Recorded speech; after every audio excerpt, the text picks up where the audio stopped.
Hello, good morning, and welcome to a Friday edition of our flagship program, Morning Express, live on ADBN Television. It's another day to discuss several issues in the news. My name is Beat O'Brien. Welcoming you to the show. I'm not alone. I'm in the company of Chijoke Okafo. Hello, Chijoke. Good morning to you.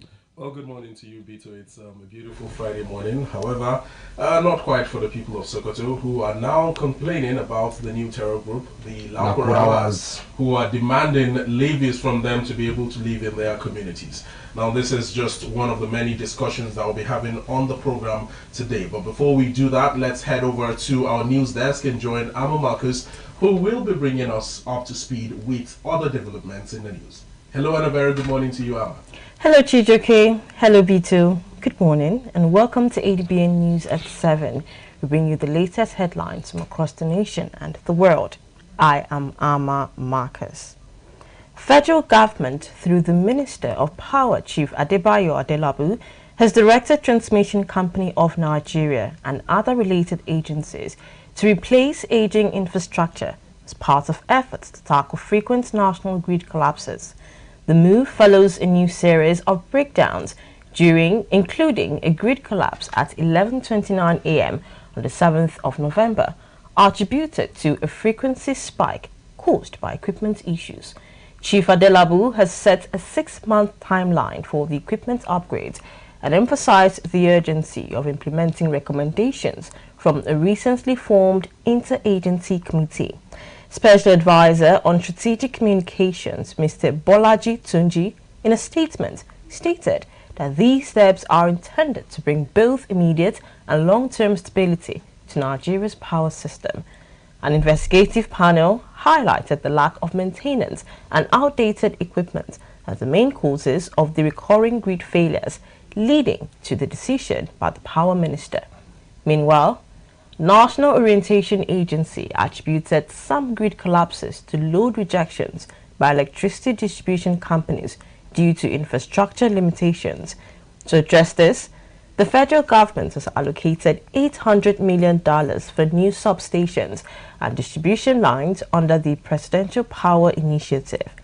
The government has also set a target of 20-hour daily power supply for urban areas by 2027. Contingent on increased investment in the energy sector. Nigerian armed forces have reaffirmed their commitment to the fight against terrorism, despite the tragic loss of the Chief of Army Staff, Lieutenant General Tawhid Lagbaja.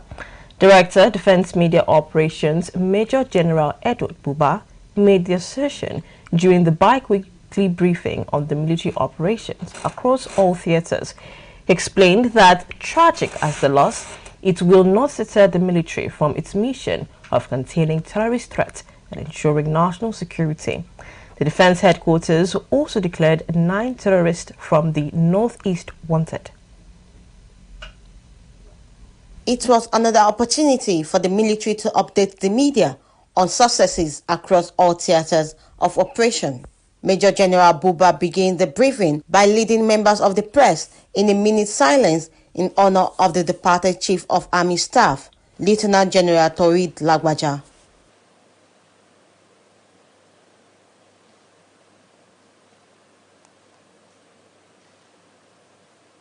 With that over, the Director of Defense Media Operations reaffirmed military determination to continue the fight against insurgency. Even as we mourn, the armed forces will not allow the tragic passing away of our beloved Chief of Army Staff, Lieutenant General Tawhid Lagbaja. We will not allow his passing away to derail our focus on destroying the terrorists.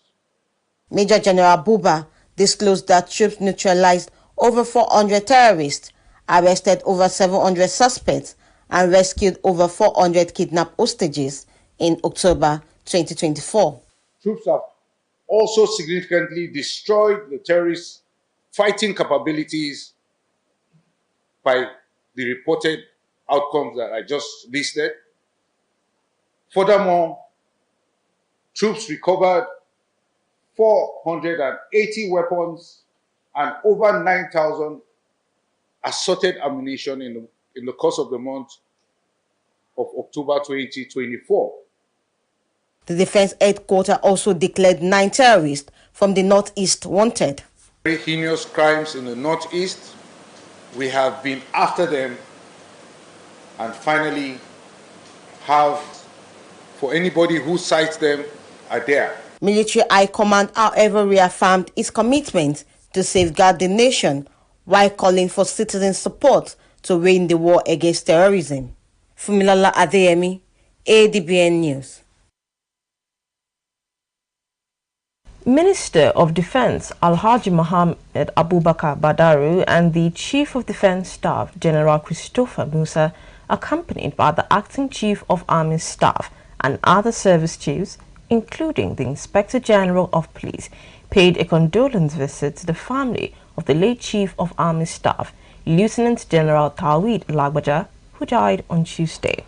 Minister of Defense Alhaji Badaru, who declined interviews at the Flag House where the late Chief of Army Staff lived before his demise, commiserated with the immediate family of the late General and members of the Nigerian Army Officers' Wives Association.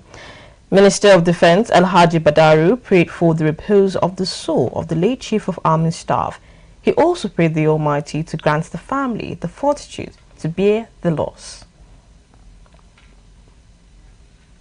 Federal government has officially implemented an economic policy change regarding crude oil sales and refining petroleum products by trading them in Naira instead of foreign currency. The move was the focus of an interactive fact-finding meeting led by the Senate Committee on Finance, chaired by Senator Mohammed Sani Musa. Senator Musa stressed the urgent need for transparency and accountability in resource management, highlighting that trading crude oil in Naira is aimed at reducing foreign exchange dependency while promoting local refining capabilities.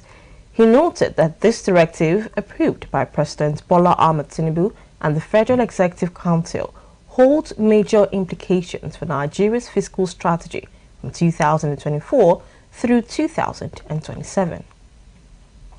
We will examine shortfalls in NNPCL revenue remittances, focusing on key areas such as foreign and domestic excess crude accounts, the signature bonus account, NNPCL cash call account, and any outstanding unremitted revenue linked to under recoveries. This meeting underscores our commitment to transparency, accountability, and the responsible management of our national resources.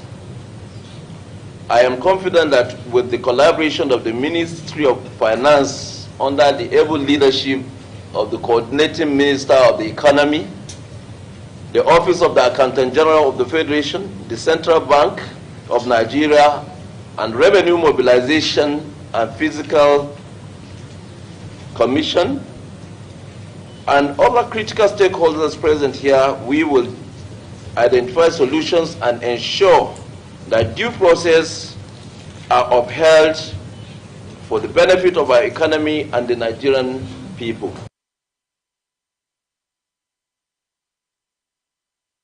Underscored the benefits already emerging from these changes since its rollout on the 2nd of October 2024, explaining that it provided the much-needed fiscal viability for both NNPCL and the Nigerian economy as a whole. The key pillars in order to restore fiscal viability, not just to NNPC in particular, but the country as a whole.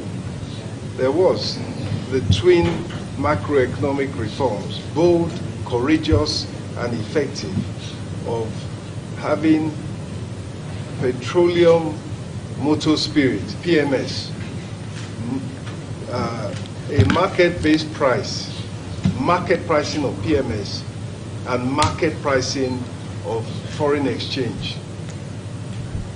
These two pillars of the economic reform, once in place, portend additional revenue for government recovery of the finances of NNPC, and a basis for growing the economy, a basis for attracting investment, increasing productivity, encouraging creation of jobs.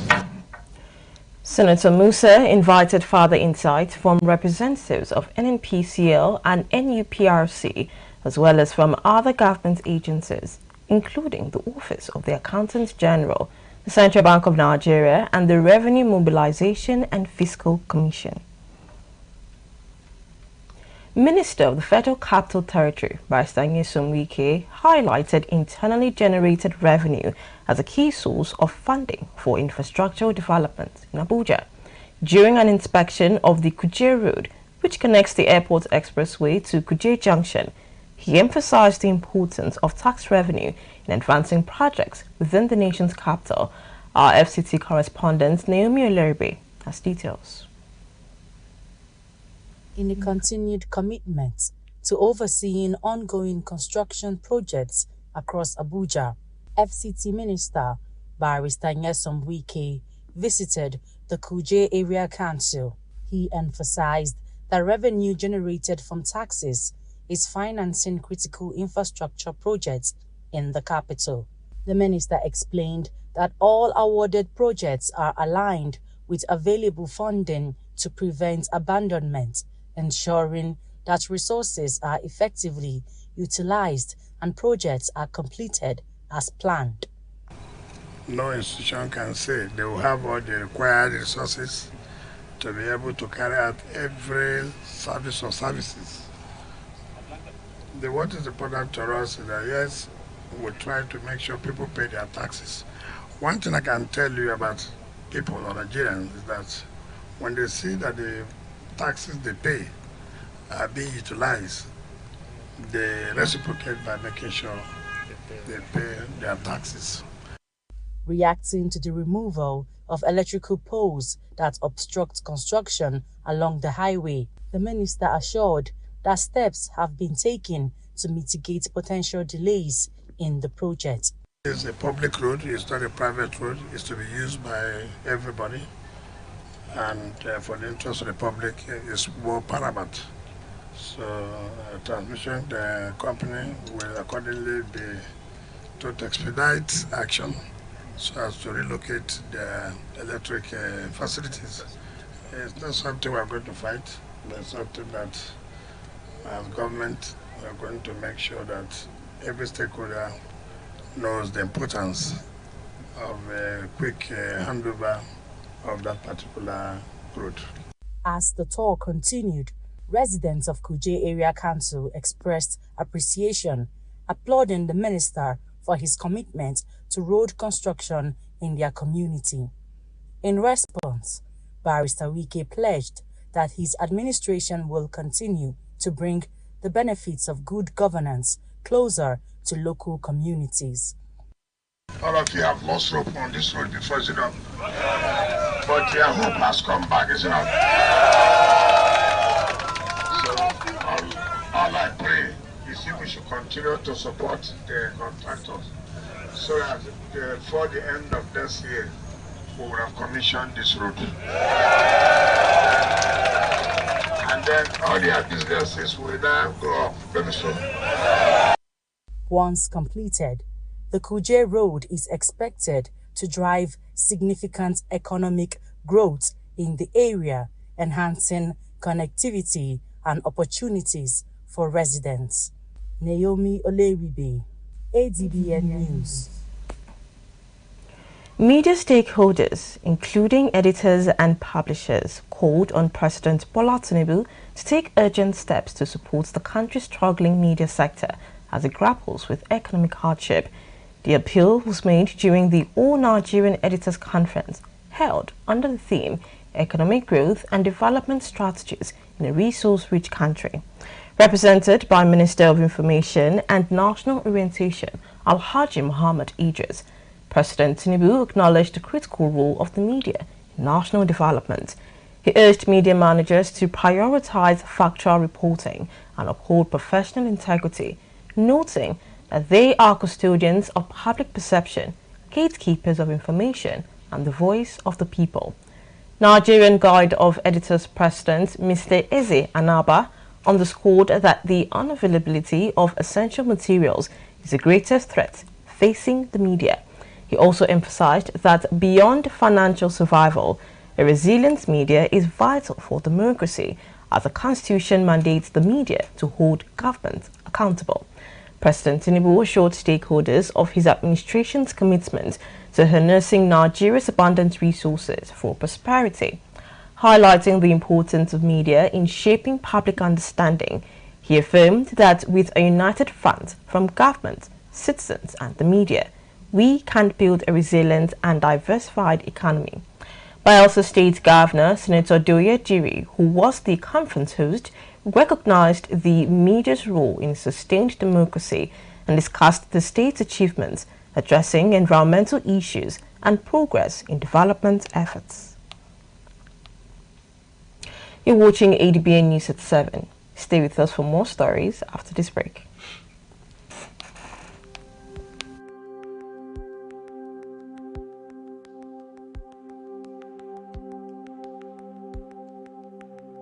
Welcome to the Niger Delta, a region of incredible beauty and stark contrast.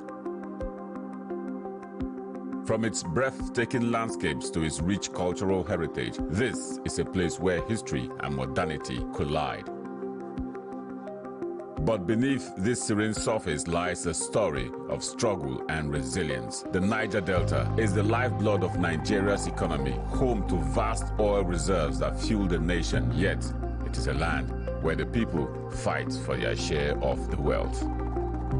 Join us on the program Niger Delta Today as we explore the heart of the Niger Delta, discover the vibrant cultures, the struggles for environmental justice, and the stories of the people who call this place home. This is the Niger Delta, a land of contrast, a story of resilience, a journey of hope. Don't miss our exclusive series, Niger Delta Today, every day at 12 noon, only on ADBN TV. Witness the untold stories, experience the journey, be part of the change.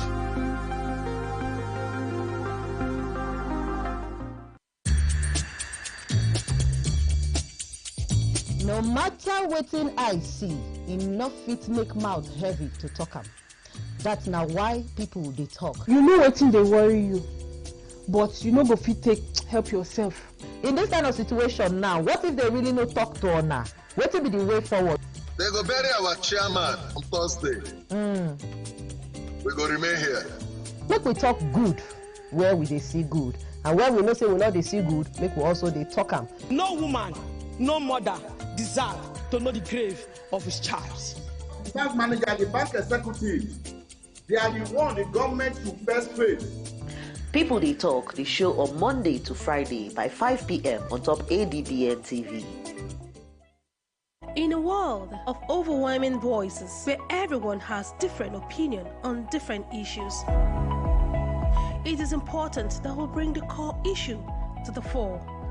Join me, Nancy Banigo, on Softline as we lend our voices to inform and influence your thoughts and actions.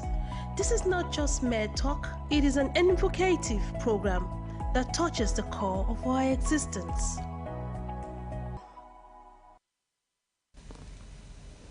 Welcome back and thank you for staying tuned. You're watching ADBN News at 7. Nigeria Customs Service at Tinkan Island Command, under the leadership of Customs Area Controller Dera Nadi, reported the interception of 16 containers of unregistered pharmaceuticals, narcotics and other restricted items with a duty-paid value of 4 billion naira. The illicit items were intercepted between the 17th of May and the 23rd of October 2024. In a press briefing at the Apapa Command, Area Controller Nadi highlighted that the command generated a record revenue of 1.046 trillion naira from January to the 7th of November 2024. The first time this milestone has been achieved thanks to the collaboration of stakeholders. Among the seized items were 13 containers of illegal drugs which are set to be handed over to the National Agency for Food and Drug Administration and Control. Additional seized items included ceiling fans, kitchen appliances, and pharmaceuticals. The area controller noted that the drugs had originated from countries like India, the UK, and Canada. He also disclosed a recent handover of cannabis to the National Drug Law Enforcement Agency, including 684 packets weighing 341.025 kilograms with an estimated street value of 682 million naira. The Tinkan Command aims to strengthen its anti-smuggling operations, especially with the upcoming festive season, while ensuring smooth cargo clearance for complaint traders. Residents of Ibesipo Sultan local government area of Akwa Ibom State have expressed their gratitude to the governor, Pastor Moino, for his significant contribution to infrastructure and development in the community. This appreciation follows the recent commissioning of the 13.6-kilometer Ikorobiofong-Nokana Road, which extends to Nserafafong Road in Ibesipo Sultan, which was launched by the governor yesterday. Our correspondent David Isong brings reports. The Ikot Obio Ofong Nokana Road has undergone a major upgrade, a project aligned with Governor Moino's Arise agenda. Residents of Ibesipo Sultan are thrilled as it will facilitate smoother movement and boost local trade. Flagging off the 13.6-kilometer road is the executive governor of Akwa Ibom State, represented by his deputy, Senator Akun Iyarenye, who highlighted that over 72 projects have been inaugurated within the past 17 months and pledged continued effort for the development of Akwa Ibom. We inherited the projects, we didn't abandon it, it's been completed for the good use of the people of these communities. That's what we stand for. The completion and commissioning of this road signify a giant stride in our rural development drive and the plan to interconnect our communities through access roads under the Arise agenda. In their separate remarks, the chairman of Ibesipo Sultan local government area, Mr. Didion Yang, and the member representing the area in the State Assembly, Honorable Ubongata, both expressed deep appreciation to the governor for his relentless efforts in advancing the development of Akwa Ibom State. Your Excellency, today, if you look at this road has taken down to the people of Nsiribom. We can interrelate with the people of Nsiribom by getting into Nsiribom as early as what we can do. Excellency has outperformed our expectations in the 31 local government areas, 1,172 villages, and all the 329 wards in Akwa Ibom State. The Commissioner for Works, Professor Inoibanga, and the project contractor, Mr. Rafael Harps, shared details of the road's construction, noting that it features a 60 mm asphalt surface and a 1.2-kilometer drainage system, ensuring the road's durability. Excellency, when we were constructing this road, during the course of supervision, there were a lot of issues. But with the outfall drain and the full length of drain, taking the water out, we don't have any other issues again. To enter this road was very difficult. But we want to appreciate the community because they gave us all the assistance and they cooperated with us to execute this project. Some residents, unable to hide their joy, took the opportunity to press the governor and express their commitment to safeguarding state assets. Actually, this road has been a very bad road. I've been a resident in this community for close to 5 years now. Before now, it was very difficult to access the neighboring communities that this road is linking. I really thank the governor, the executive governor of Akwa Ibom State, Pastor Moino PhD, for a job well done. The 13.6-kilometer Ikorobiofong Nokana Road stands as a testament to Pastor Moino's commitment to infrastructure development for the people of Akwa Ibom. David Isong, ADBN News. Managing Director of the Niger Delta Development Commission, Dr. Samuel Obuku, has urged the staff of the commission to aim for excellence. Dr. Obuku, while speaking to the staff during their retreat in Yenagoa, the Bayelsa State capital, encouraged them to maintain an open mind when collaborating with other departments and consultants. He reminded them that working in the MD's office is a privilege, not a guarantee of immediate success, but stepping stone to future opportunities. The office is friendly because you must create that friendly atmosphere for people to come, because you're serving the people of the Niger Delta. All those who come to the office, they are not as privileged as you are to be working in the office that you're working. Consider it as a privilege to serve the people of the Niger Delta, because if you are to exchange positions, you also feel what they are feeling. Some of them might sound very, very rude. Sometimes their sounding rude is born out of frustration. So you must understand that first thing first, you must also be a good psychologist to work in the office of the MDCU. Because most of the people that come to meet you, some of them, you know what we face every day. Some of you are witness to how I attend to visitors. Most of them, the complaints they come with. Some of them, they are challenged. You are privileged to also listen to them. The NDDC Chief Executive Officer advised the staff to view their work as contributing to their own success, emphasizing that their efforts are being closely monitored in terms of the value they bring to the Commission. I will enjoin you to ensure that from the outcome of this retreat, I expect to see renewed vigor. I expect to see a better output.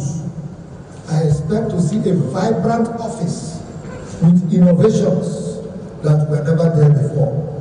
I want to be confronted with fresh ideas that will make the Commission better. And I believe with the outcome, we are going to get better results. The managing director emphasized that being regarded as incompetent is risky, as it could lead to the loss of greater opportunities in the future, urging staff members to concentrate on consistently meeting the demands of their roles.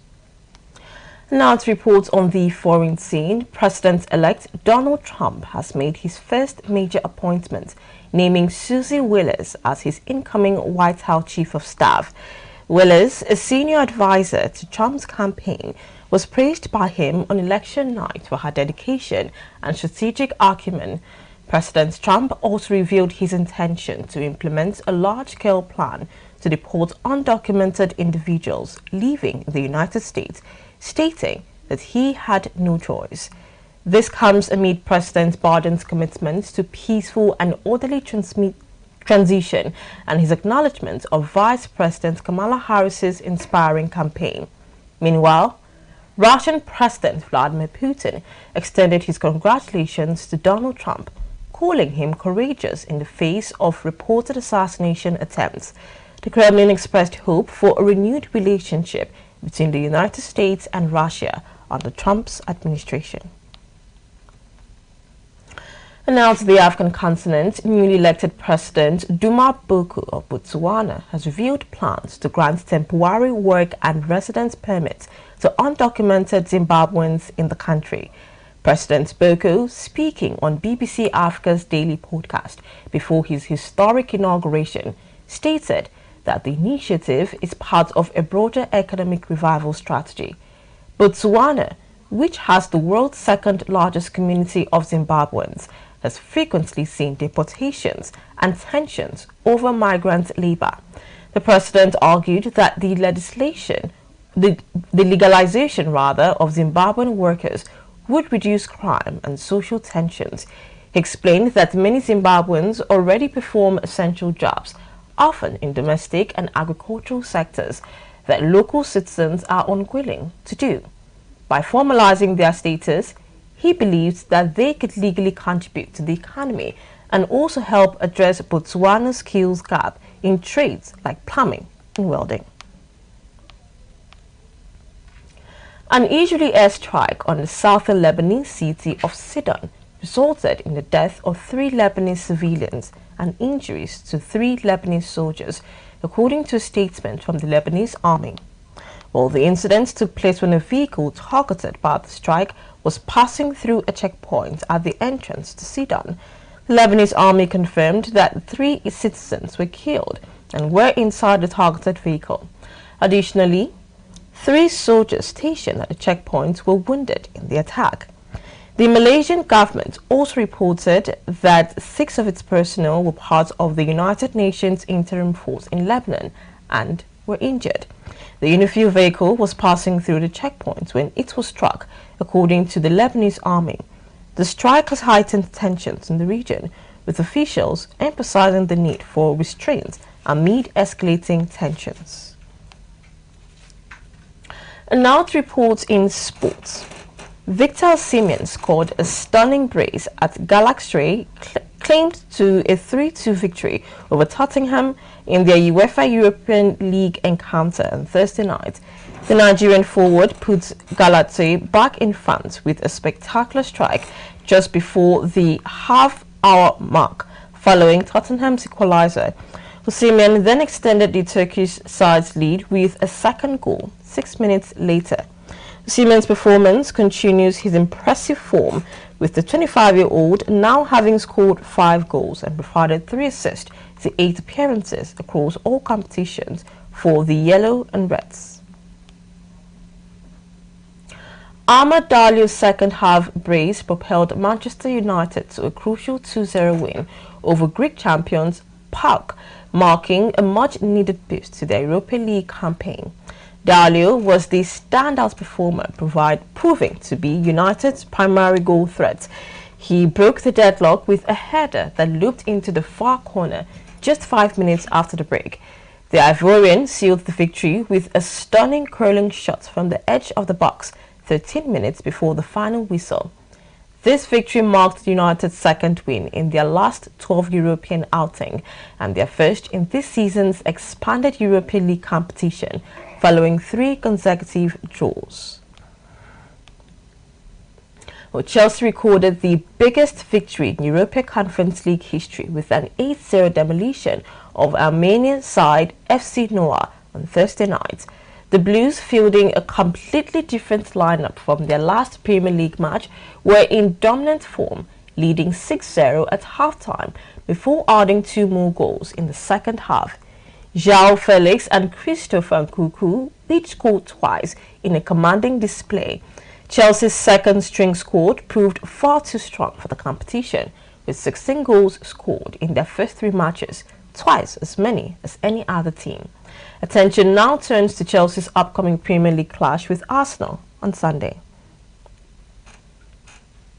That's it on ADBN News at 7. Remember to watch us live on DSTV channel 258, on Star Times channel 140, Abo TV app, Limex World TV app, and Niger TV app.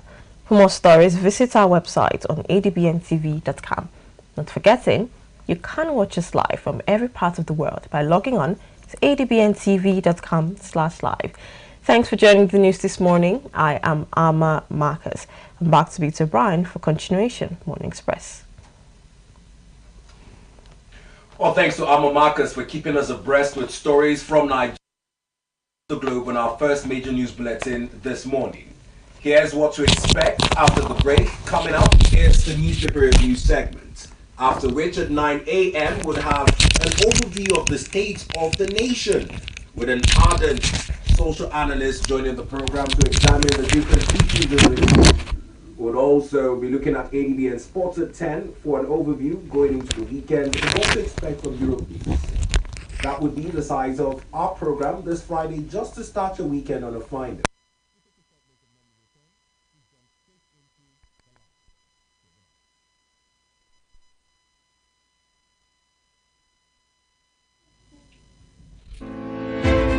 Welcome to the world where innovation meets opportunity, where ideas become empires, This is Market TV.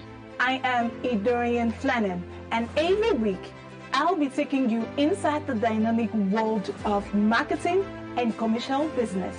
From groundbreaking startups to big businesses, Market TV brings you the best pricing and latest goods on display. It's all about understanding your audience and staying ahead of the trends. Witness the creative processes that drive the various brands. Join us as we dive deep into the strategies that shape the commercial landscape, from streets to traditional advertising and social media. We cover it all. Whether you're a seasoned professional or an aspiring entrepreneur, Market TV provides the insights you need to thrive. This show gave us the tool to turn our vision into reality. So, if you're ready to master the market, tune into Market TV every Saturday at 6 p.m.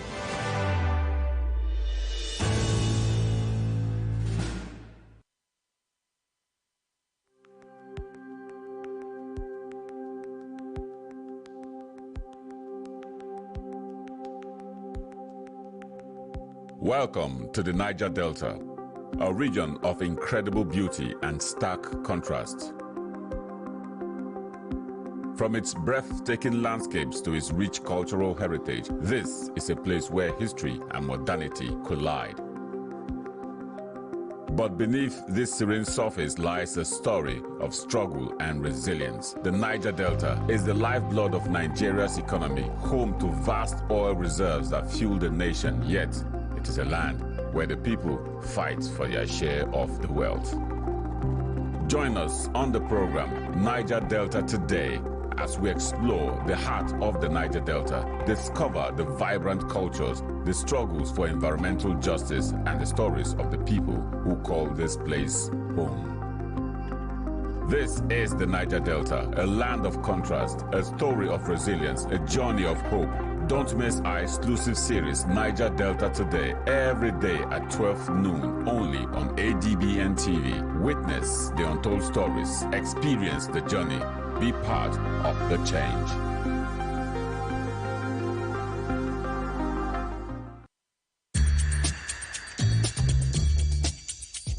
No matter wetin I see, enough fit make mouth heavy to talk am. That's now why people dey talk. You know wetin dey worry you, but you no go fit take help yourself. In this kind of situation now, what if they really no talk to una? Wetin be the way forward? They go bury our chairman on Thursday. We go remain here. Make we talk good where we dey see good, and where we know say we no dey see good, make we also dey talk am. No woman, no mother deserve to know the grave of his child. The bank manager, the bank executive, they are the one the government should first face. People They Talk, the show on Monday to Friday by 5 p.m. on top ADBN TV. In a world of overwhelming voices where everyone has different opinion on different issues, it is important that we bring the core issue to the fore. Join me, Nancy Banigo, on Softline as we lend our voices to inform and influence your thoughts and actions. This is not just mere talk, it is an invocative program that touches the core of our existence.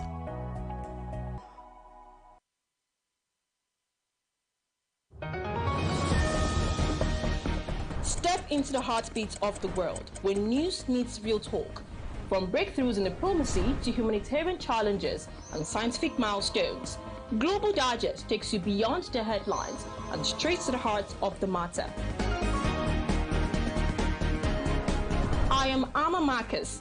Be a part of the world unfolding stories at 3 p.m. on ADBN, channel 258 on DSTV, and Star Times, channel 140. Global Digest, your window to the world's current affairs, only on Advocate Broadcasting Network.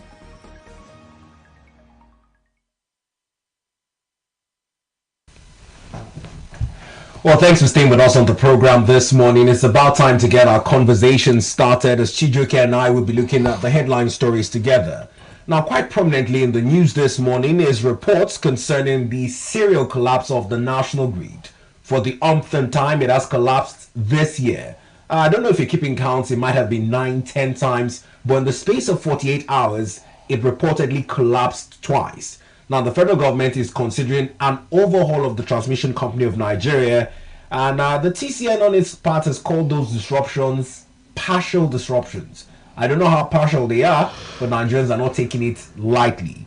Now we'll look at a couple of newspapers with that as headline. I'll take the Punch newspaper. Chijioke would walk you through the first news as well, as the first four newspapers have this similarity in their headlines. On the Punch newspaper, you'd find the catchphrase, "Cereal greed collapses. FG orders overhaul as TCN fears more breakdowns. FG plans 20-hour daily power by 2027. Orders equipment revamp. Duri laments Bayelsa's 3-month blackout." Now let's also keep you abreast with all the feature stories as captured on the front page of the Punch. The prominent picture has the caption, "Lagbaja, Defense Minister, CDS Service Chiefs visit widow," with a picture of those paying their condolence to the family of the late Taurid Lagbaja. On the rider, 2027, Makinde Saraki won PDP bigwigs against division. Custom intercepts 16 containers of illicit drugs. Lagos invites bid for power plants. 32 states owe contractor retirees 933 billion naira. Battle of oil mafia. NNPCL should make refineries work, says Oba Igbenia. Nigeria undergoing major research after subsidy removal, says Soludo. Well, moving away from the Punch newspaper, let's pick up the First News newspaper as we take a look at what has been described as millions of people left in darkness again in the country. Now, as it greets your screen in just a moment, let's take the headline story. Millions left in darkness again, as the catchphrase, is Nigeria's greed system failing beyond repair? That is quite a very big question to ask in this particular situation. Now the only strap line here says, Minister attributes greed collapses to sabotage and lack of upkeep. Moving away from that story, let's pick up the story inserted beside the masthead at the very top, where Governor Obaseki says, "I am not afraid of EFCC. I have nothing to hide." Alton calls for immediate tariff hike to save telecom sector. Nigeria addresses safety concerns after Malaysia's CNG vehicle ban. Equatorial Guinea sacks Baltazar Ngonga after scandalous video leak. And George Akume to new ministers, shown ethnic interest, focus on Tinubu's national agenda. And of course, picture of prominence here found on the First News newspaper is that of Governor Duediri and the Minister of Information and National Orientation, Mohammed Idris, as well as attendees at the 2024 All Nigeria Editors Conference, ANEC, hosted by the Nigeria Guild of Editors in Yenagoa, Bayelsa State on November 7th, 2024. On the rider, Defense Headquarters declares 9 terrorist leaders wanted, seeks public help, and Nigeria to provide free cesarean sections for women. Good news there. And finally, PFN declares 40-day fast prayer for Nigeria.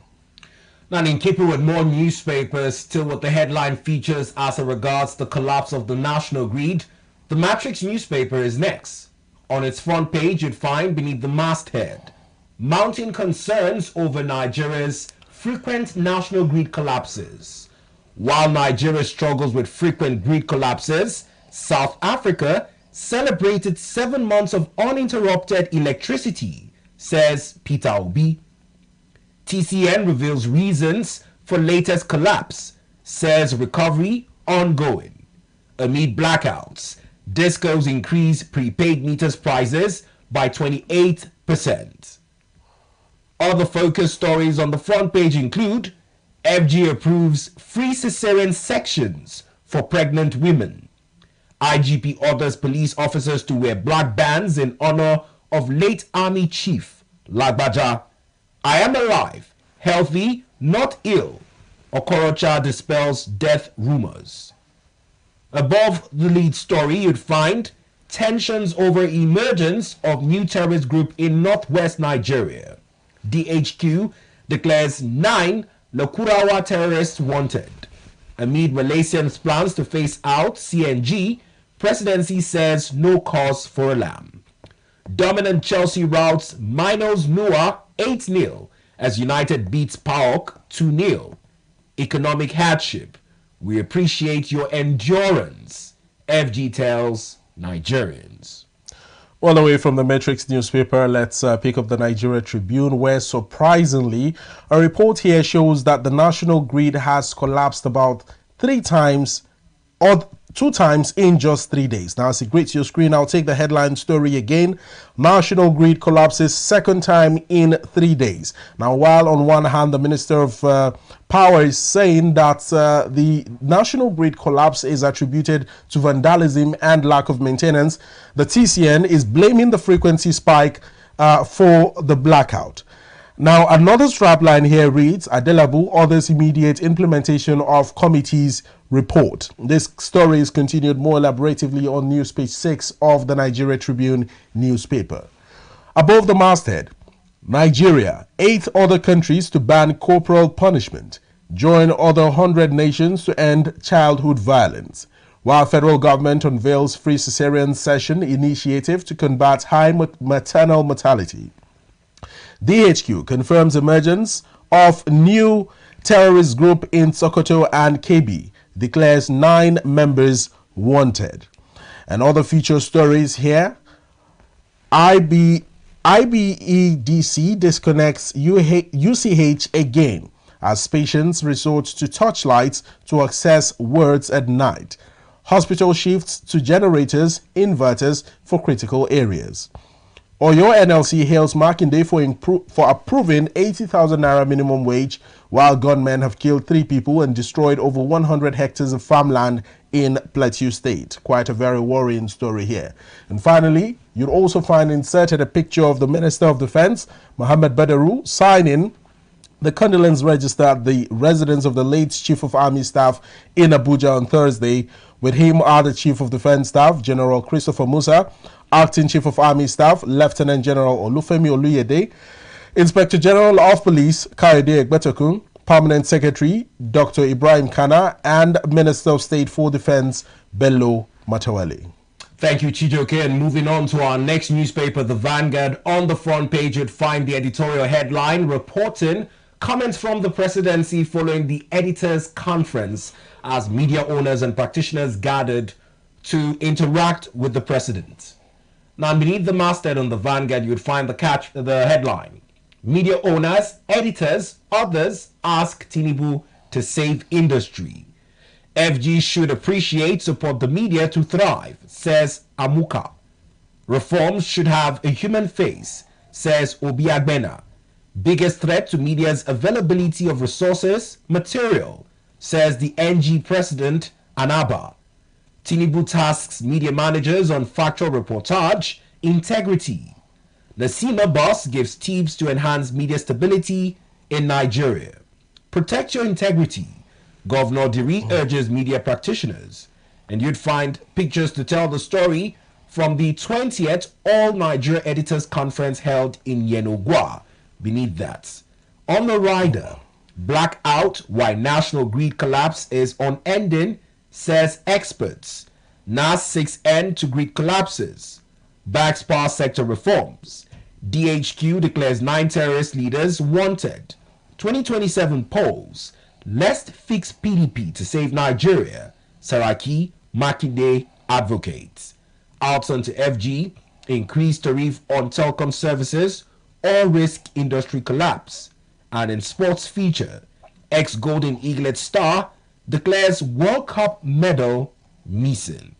Above the masthead are 4 feature stories, the first of which reads, Dangote Pinnacle Oil signed deal for product distribution. I am not afraid of EFCC. I would hand myself over if are conditions given by former Edo State Governor Obaseki. Invasion, DSS officials who invaded our offices used fake names. SERP tells court. 2025 hunger crisis would hit 133.1 million Nigerians according to a special report which is continued on the news page 9 of the Vanguard. Well, let's pick up the Daily Times newspaper now, where in a bid to reassure Nigerians of President Bola Ahmed Tinubu's knowledge of the current hardship in the country and his consistent effort and policies in order to drive and foster development in the country, the federal government has appreciated Nigerians for their patience and endurance. Captured on the front page of the Daily Times newspaper, greeting your screen in just a few seconds. Now, on the Daily Times newspaper, we start off with the headline story, Hardship in red. We appreciate your endurance, federal government tells Nigerians, says economic reforms yielding results. Away from that, above the headline story and beneath the masthead, some terrorist leaders, commanders indicate to surrender, says the defense headquarters. And federal government inaugurates MAMI project to address maternal mortality. Speak out against reckless drivers, FRSC admonishes road users. And above the masthead, the header story reads, Nulge warns governors against sabotaging local government autonomy. You'd find here inserted a picture of staff of the Core Public Education Office, holding a motorcade procession on Ember Month's safety campaigns to promote road safety awareness and also to sensitize road users, especially passengers, on the proper use of highways within Abuja. Now, this procession happened on Friday. And on the rider, Tinubu is confident signature initiatives will boost industrialization and prosperity in the country. And finally, NCC to simplify mode of tracking data usage for customers. Now then, moving on to more newspapers this morning. It is on a situation report with the Northwest facing a new threat in terms of terrorism. The group known as Lakurawas have now been confirmed by the defense headquarters. Now, more than half a dozen newspapers have this as their headlines. We'll begin with a look at the Daily Trust, and then Chijoke will take you on the next set of papers as they greet your screens. On the Daily Trust, you'd find the headline, as the editorial headline reads, How Lakurawa members are terrorizing us, says Sokoto residents. Group imposes law, fines. Sect members are from Libya, Mali, Niger, Republic. We will degrade them, says DHQ. Now, the picture of prominence shows a building collapse as survivors are pulled up from the rubble. With the caption, a Palestinian rescues an injured child from a home that was hit by an airstrike at the Gaza Strip yesterday. The rider, I am being pushed to betray Kwankwaso, says Kanu governor. FG to provide free cesarean section for vulnerable pregnant women. We do not deal in adulterated fuel, NNPCL. Nigerians doubt CNG vehicle safety after Malaysia ban. And the three feature stories beneath the masthead, National Grid collapses twice in 2 days, Zamfara abductions, bandits begin negotiations with victims' family. Media owners, editors urge Tinubu to save industry. Well, let's pick up the Nation newspaper next as we take a look at other stories making rounds in the news, especially with the new development in Sokoto and Kebbi State, where the Lakurawa terror group is now terrorizing community dwellers in those states. Now, the Nation newspaper has this as its headline story. DHQ launches bid to take out new terrorist group, Lakurawas. Sahelian jihadists, ISIS-linked Islamists settled in Sokoto and Kebbi. How they crossed into the north. I believe this is an editorial story by the Nation newspaper. Above the masthead, three header stories of interest. Renewed Hope Initiative funded by private donors, says First Lady Senator Oluremi Tinubu. And protect journalists, say NUJ, Omochoso Williams at the Nation Foundation. Federal government is set to begin free cesarean section for women, and Lagos woos investors for 400,000 megawatts power plants.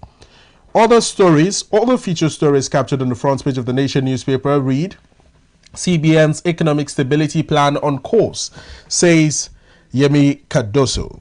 And of course, you'd find an additional photograph of wanted terrorists in the Northeast with phone numbers to call if seen anywhere close to you.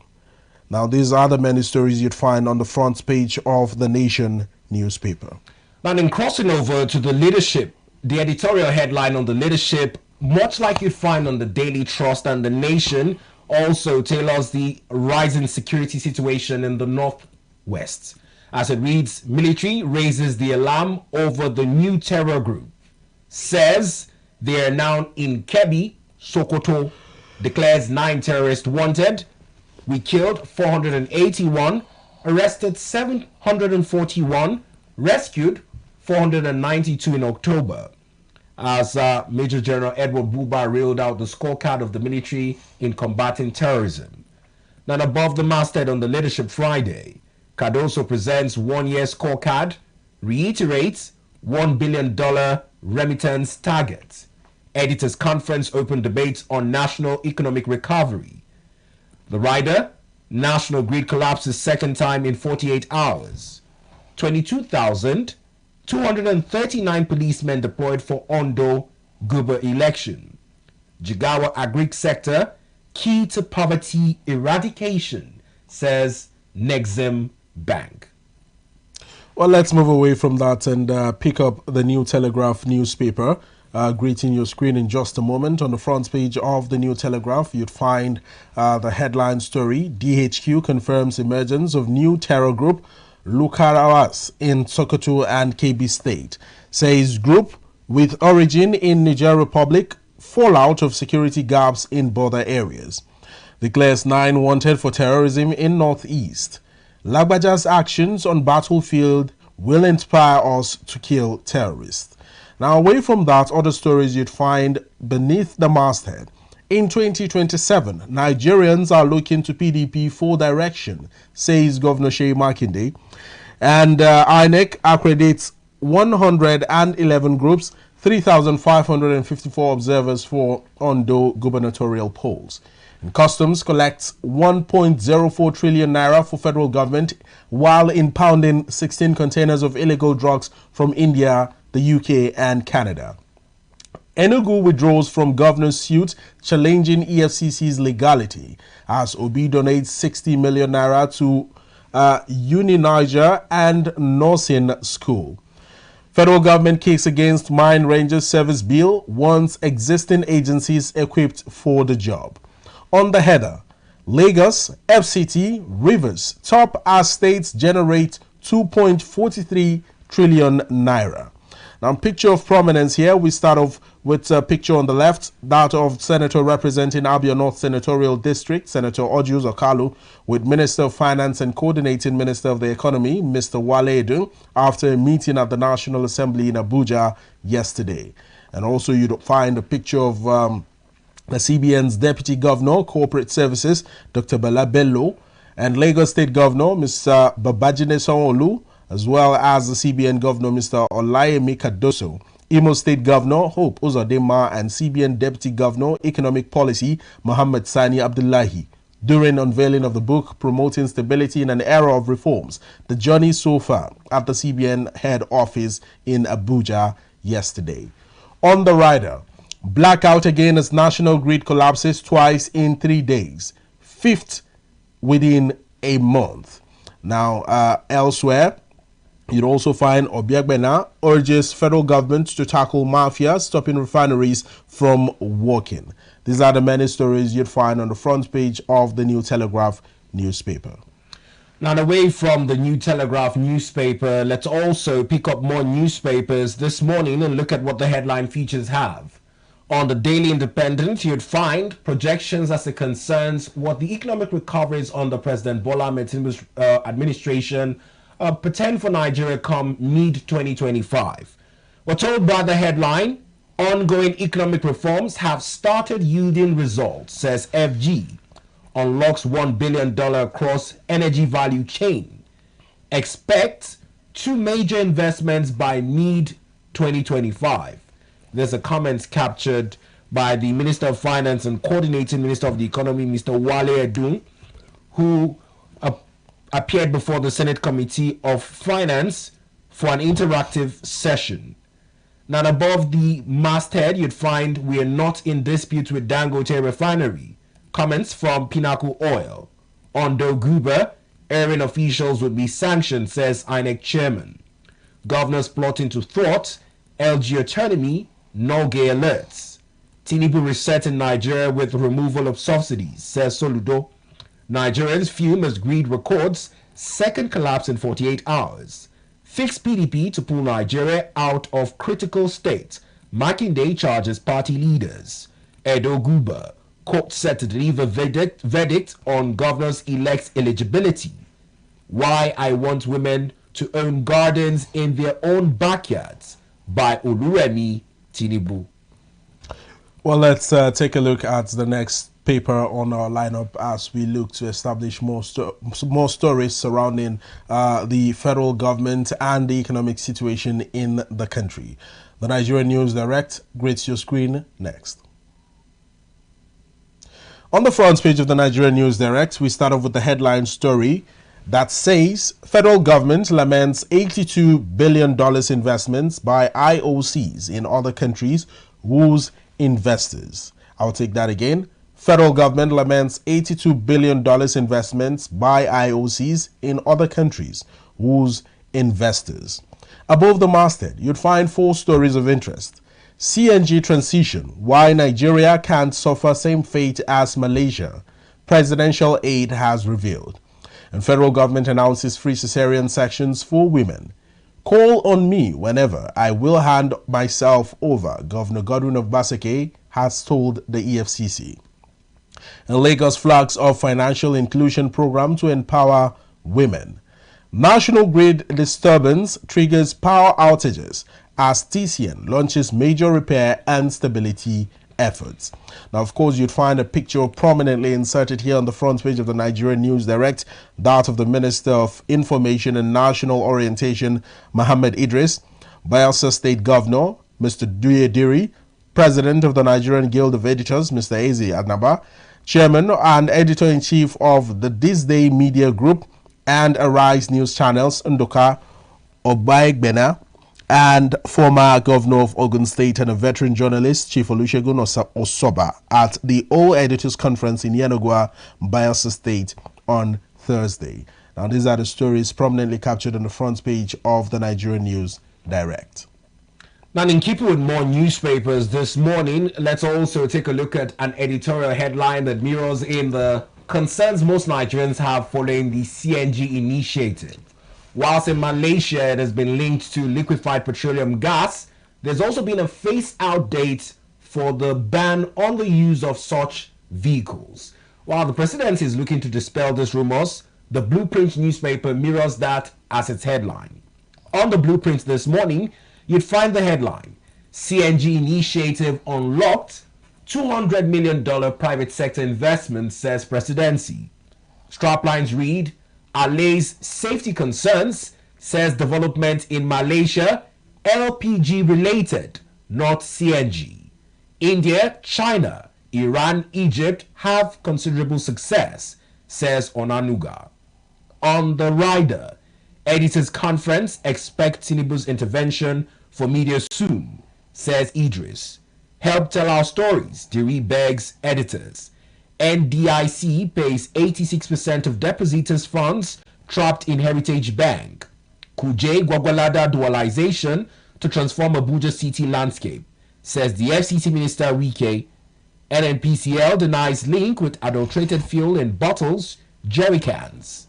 Scrap waste currently valued at 200 billion naira in Nigeria, says Naswaind. Well, let's move away from the Blueprint newspaper and take a look at the Guardian newspaper, where Nigerians in diaspora have created a new demand and income for teachers. This is an e-learning situation where the world is gradually moving digital. Now, the Guardian newspaper, greeting your screen, has this as its headline story, a very big story on news pages 4 and 5. Starting off with e-learning as the catchphrase. Nigerians in diaspora create new demand and income for teachers. This is also followed by an illustration or a caricature drawing of a tutor with a laptop in front of her with the caption, "Teachers Rewards now online." Of course, you can find all the different subjects: physics, English language, French, economics, mathematics, music, and the likes. Let's move away from that story and take a look at other feature stories on the front page of the Guardian newspaper. Lack of accountability stifling fiscal processes, says the FRC, I beg your pardon. Customs intercept 16 containers of illicit drugs at Tin Can Port. I'm open to probe after handing over, says Governor Godwin Obaseki. LASU's research on rape reveals alarming rate of child sexual abuse and others. Federal government, 28 GENCOs at loggerheads over 2.5 trillion naira debt amid worsening grid collapse. And Africa accounts for 65% of global HIV burden. Atiku, Damagum, Wike absent as PDP leaders seek solutions to party's crisis. And of course, military confirms new terrorist group in the northwest. This is followed by a picture of the Chief of Defense Staff, General Christopher Musa.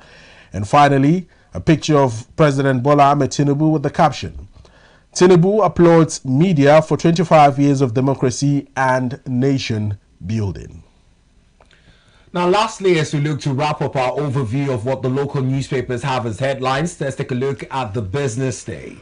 On the Business Day this morning, you'd find the headline, "Streaming drives telcos' data revenues to 5-year high." Now, this is with an editorial perspective given by Temitayo of the Business Day, who has reviewed how revenues of telecommunication companies hit a 5-year high in September 2024 off the back of increased streaming activities, online learning, and remote work adoption by more firms. He has also gone on to list the likes of MTN and Airtel, whose revenue reportedly jumped by 541% to 1.63 trillion naira in 9 months to September 2024 from 254.32 billion naira reported in the corresponding period of 2019. Other feature stories on the Business Day include cost of living crisis dents Nigeria's middle class dream. Nigeria woos South African investors to $700 billion mining sector. Mortality rates seen rising by 125% on delayed cancer treatment. We have traded 2.3 trillion naira assets on NGX in 2024. Reports as captured by a CEO. Now, having looked at these newspapers, we'll be back to critically analyze some of the headline stories with perspectives given by Chijoke and myself. We also invite you to join the online stream on YouTube at ADBN TV and follow us across social media channels on Facebook, Instagram, and on X, where you can express your thoughts, comments, and opinion. But we do advise that you refrain from name callings or inciting comments. It's about objectivity and civility, whilst you bring yourself to contributing your quota towards building the Nigeria of our dreams. We'll be right back to begin that conversation after this timeout. Stay with us.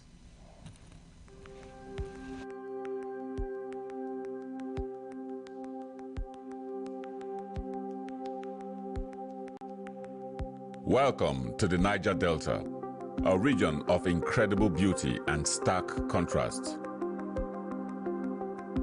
From its breathtaking landscapes to its rich cultural heritage, this is a place where history and modernity collide.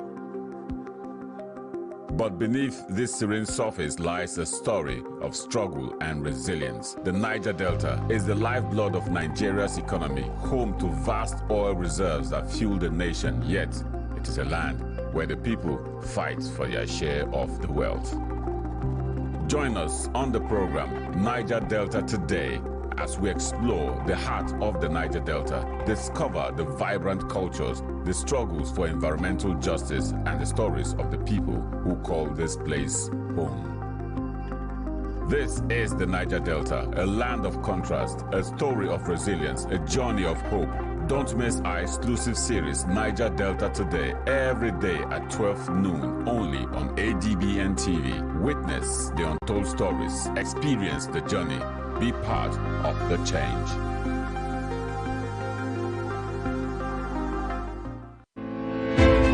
Welcome to the world where innovation meets opportunity, where ideas become empires.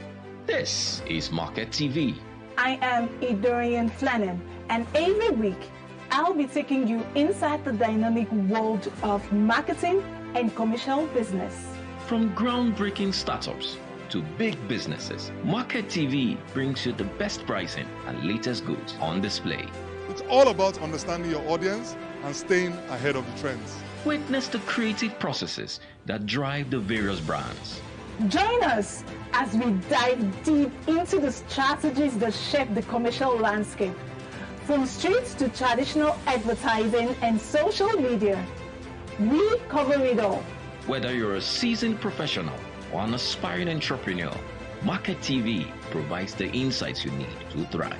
This show gave us the tool to turn our vision into reality.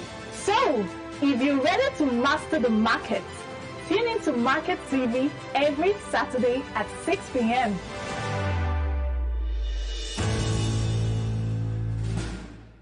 In a world of overwhelming voices where everyone has different opinion on different issues, it is important that we bring the core issue to the fore. Join me, Nancy Banigo, on Softline as we lend our voices to inform and influence your thoughts and actions. This is not just mere talk, it is an invocative program that touches the core of our existence.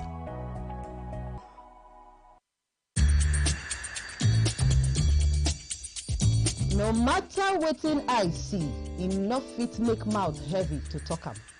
That's now why people dey talk. You know wetin dey worry you, but you no go fit take help yourself. In this kind of situation now, what if they really no talk to una? Wetin be the way forward? They go bury our chairman on Thursday. We go remain here. Make we talk good where we dey see good, and where we know say we no dey see good, make we also dey talk am. No woman, no mother deserve to know the grave of his child. The bank manager, the bank executive, they are the one the government should first face. People They Talk, the show on Monday to Friday by 5 p.m. on top ADBN TV. All right, then, let's begin our conversations and would follow the highlight features of prominent issues in the news like we saw in the newspaper headlines and talk about it from some perspectives which Nigerians have continued to express concerns. Now, particularly since the start of the year 2024, when the electricity tariff was reviewed owing to a new MITO order.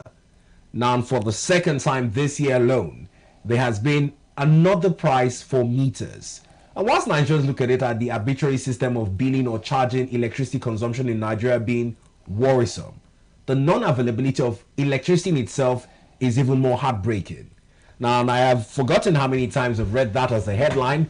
It's becoming almost not news anymore for you to hear that there has been a collapse in the power grid. We've had sessions of interviews with guests on the programs on finding remedies to Nigeria's power grids. Some persons have talked about unbundling.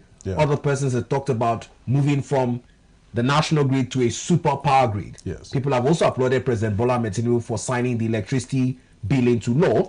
But all this still brings us back to this same conversation this morning again on another grid collapse. Chijoke, I don't know about you, but it almost feels as though the electricity sector is one of the headaches Nigeria is not curing anytime soon. Well, it's one of the headaches. I will agree with you. I mean, alongside the ever-increasing cost of fuel every now and then, Nigerians now have to continue grappling with the fact that they can't drive their cars. That's one. The rate of transportation is high, and then when they get back home, the little beacon of hope, the light that the electricity they are supposed to enjoy back home is also not there. I mean, some couple of weeks ago in the entire northern part of the country, we had a situation where for about 10 days at a stretch, there was absolutely no power in that region. Now, in as much as a lot of media attention was not given to it, but it did happen, and it's an occurrence that everybody knew about, but it was not blown out in such a way that it will become an issue of national concern. And talking about the constant collapse of the national grid, or the national power grid, at this point, it's almost as if when Nigerians wake up and they hear, oh, power grid or national grid has collapsed, it's no longer news to them. It's no longer a thing of surprise to them. It's just one of those things. Oh, it has collapsed. It might just be a few days and the power will be restored. But this also begs the question, why the collapse in the first place? We saw the Minister of Power saying that that these collapses can be attributed to vandalism and, of course, lack of maintenance. Lack of maintenance, I might agree, but vandalism by who? These are the questions. Who is vandalizing the power grid?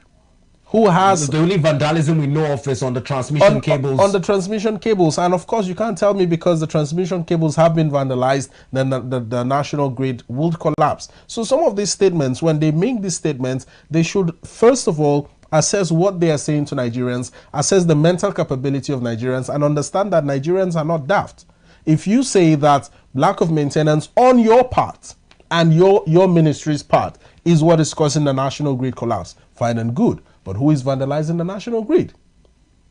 If he, well, wait, hold on. If the minister knows about all of these vandalism issues with the national grid, why are modalities not being put in place to ensure that these sports are safeguarded as much as possible? Especially when there was the creation of an entire arm of the NCDC to overlook public assets and prevent against such vandalism. Exactly. And of course, TCN also saying something along the line of lack of maintenance as well. All of these are excuses. Nigerians are honestly tired of excuses. Every day you wake up, there's something not working properly in the country. There's just some sort of shortfall or some loophole somewhere. And instead of head-on addressing the issue and proffering intelligent solutions, lasting solutions to these issues, we come about with excuses. Nigerians don't want to hear excuses. What they want to hear are solutions. What they want to see are solutions. Firstly, we don't even have a 24-hour power supply. That is one. And on top of that, you now have a power grid that collapses every now and then, like a structure that is on toothpicks. Now, Chijioke has raised pertinent concerns, and when you look at the characterization for what falls as Band A, is those who enjoy 20 hours of electricity. Now, this had been one of the characterizations of electricity consumers in Nigeria that sparked quite the outrage. And while solutions are to be preferred, President Bola Ahmed Tinubu signing the electricity bill into law empowered states to be able to generate their own electricity with the mindset that it would help unbundle the transmission company of Nigeria, as it were. But this is not actualized into reality. Only back in the first quarter of the year, I remember social media going agog with citizens of Abia State celebrating 20 hours of power supply despite not being on the Band A. Now, this morning, there's been a back and forth between the opinion as held by Peter Obi and how it has been perceived by Reno Omokri. Peter Obi citing what is obtainable in Egypt and South Africa, much like South Africa celebrated 7 months of uninterrupted electricity and is asking Nigeria to borrow from such countries. Reno is knocking him on X as demarketing Nigeria. Now, there's a place for constructive criticism. Certainly. And these two countries, when it comes to their industrialization drive and some of the, would I say, take-homes from what they've been able to achieve in their energy sectors, are things that we should replicate. But do you see reasons why, since it's coming from the opposition, Mr. Reno Omokri is not want to look at it as demarketing other than solution preferring? Well, Bito, the truth of the matter is there's a very thin line between these two things you've mentioned. There's a very thin line between, constructive criticism and demarketing, or just outright criticism. And in the case of Peter Obi, ever since losing the last general elections, he has been quite vocal in the news. It's almost as if he's just using every single opportunity in a situation where either the presidency or the president himself has failed to do something, or is failing in doing certain things for the Nigerian populace, he takes up that opportunity to hammer so hard on it and almost blows it out of proportion. Yes, we know that these challenges are there. We know that these problems are there. And we know that perhaps there are some incapable hands that are overseeing the affairs of some ministries, which of course brought about the recent cabinet reshuffle of President Bola Ahmed Tinubu. That should show you that the president is somebody who is eager about ensuring that the Nigerian system works. Every aspect of the Nigerian society works. That is on one hand. And for Peter Obi to consistently hammer on things like the power grid collapse or hammer on insecurity, who doesn't know that Nigeria has insecurity problems? But when you overblow it internationally, thereby demarketing and defacing your own country, a country that you had aspired to become its president, then I don't think you are as patriotic as you would want people to believe. I don't think he's as patriotic as he would want people to believe. And on Reno's side, I'm honestly not a huge fan of Reno Bito. That's just an honest opinion. I'm not a huge fan of Reno. On one hand, he sometimes says meaningful things and offers some sort of criticism towards the government of the day or towards anybody that is erring in the system. But on another hand, I've seen a lot of people accuse him of being of having psychophancy tendencies in some way. Before the president came into power, during the campaigns and all, if you remember very well, this same Reno Omokri was the one championing the campaign that the president must not get into the villa, saying some derogatory statements against the president, making a lot of tweets. He was actively fighting that the president that President Bola Ahmed Tinubu doesn't get into the villa. And all of a sudden, Reno Omokri does a U-turn. What happened? What changed?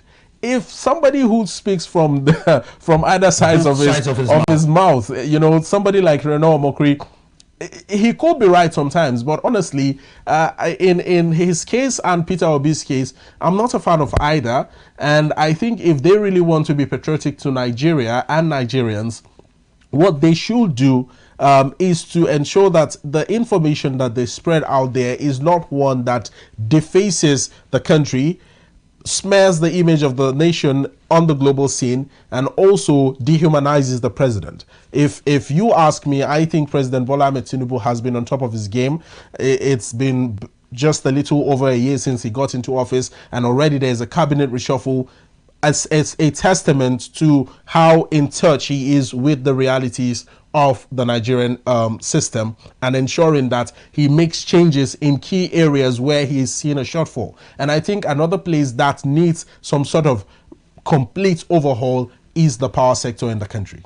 Now, in Chijioke's words, he says that he believes that a complete overhaul of the power sector would be the first step in solving Nigeria's epileptic power supply challenges, which has now been hinged on a recurrent national grid collapse.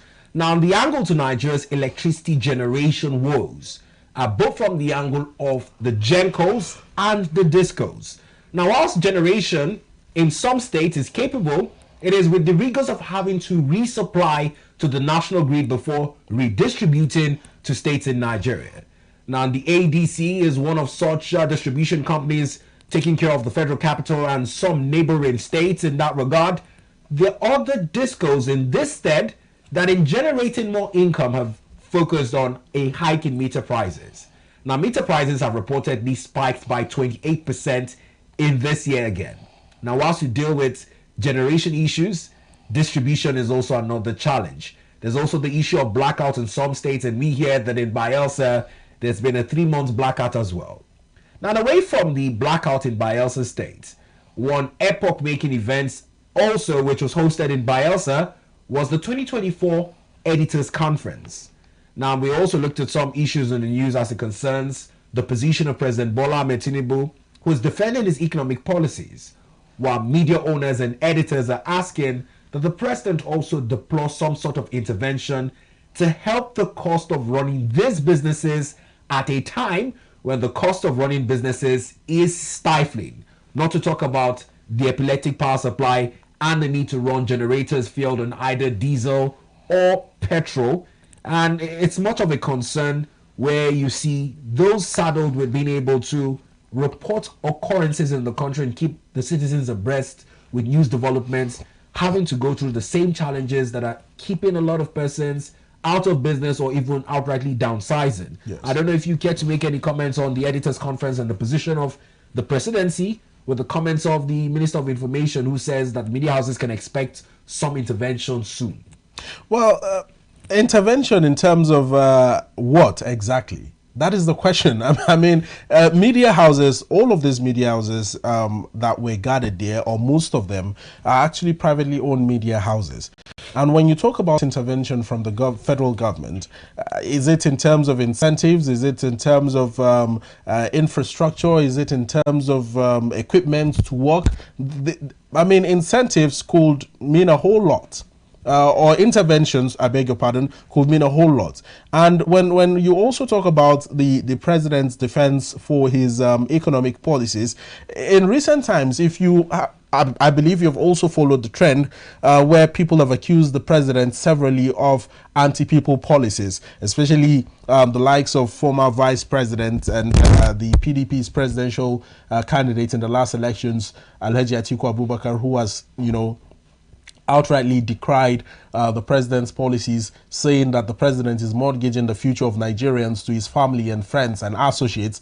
And he has also said that President Tinubu's administration is more of a draconian style of government than a democratic style of government. Now, all of these criticisms that do spring up from different quarters, from opposition members or just well-meaning Nigerians who want to see a better country emerge, are valid.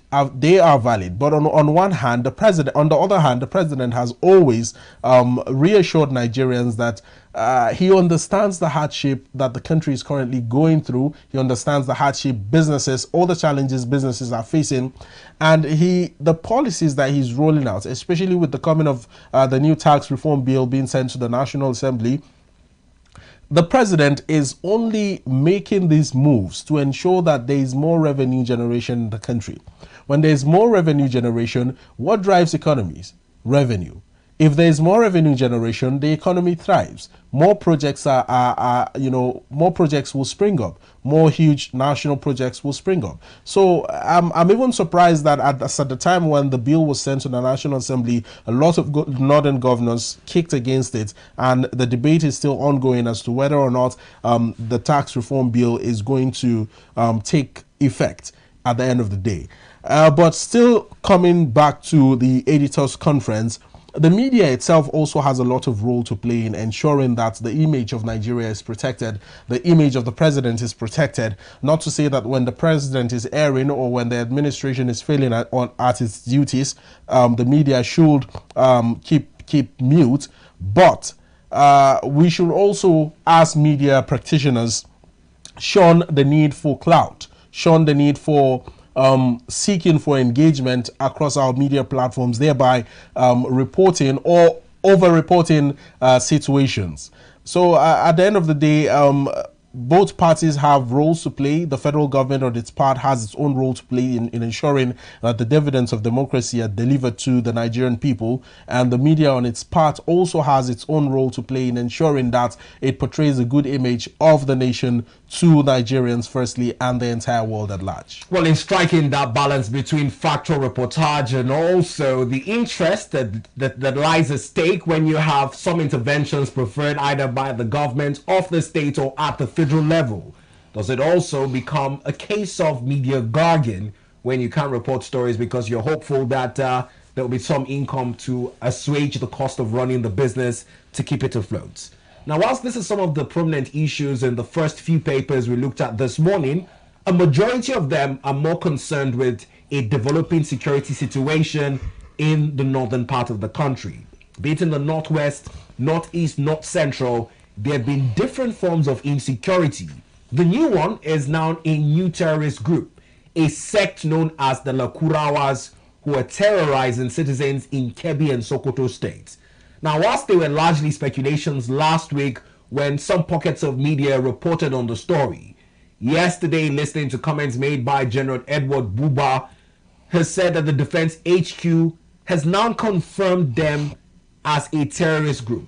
We had an earlier report in the news from our security correspondent Fumilola Adeyemi, and it's also important to note that 9 particular terrorists have by this notice been declared wanted. But the challenge is, we talk about winning the battle against insurgency and banditry. Yeah. People talk about how lucrative it is. That's why when you quell them in some regions of the country, they spring up somewhere else. It almost feels as though it's a case of changing the location of a store if you're not getting supply of goods or patronage from customers in the case of dealing with insecurity in the country. Well, Bito, now that we're talking about insecurity, which is one of the biggest issues in the nation, I would want to firstly send my deepest condolences to the Lagbaja family, concerning the demise of the late Chief of Army Staff, Lieutenant General Taurid Lagbaja, who died on Tuesday.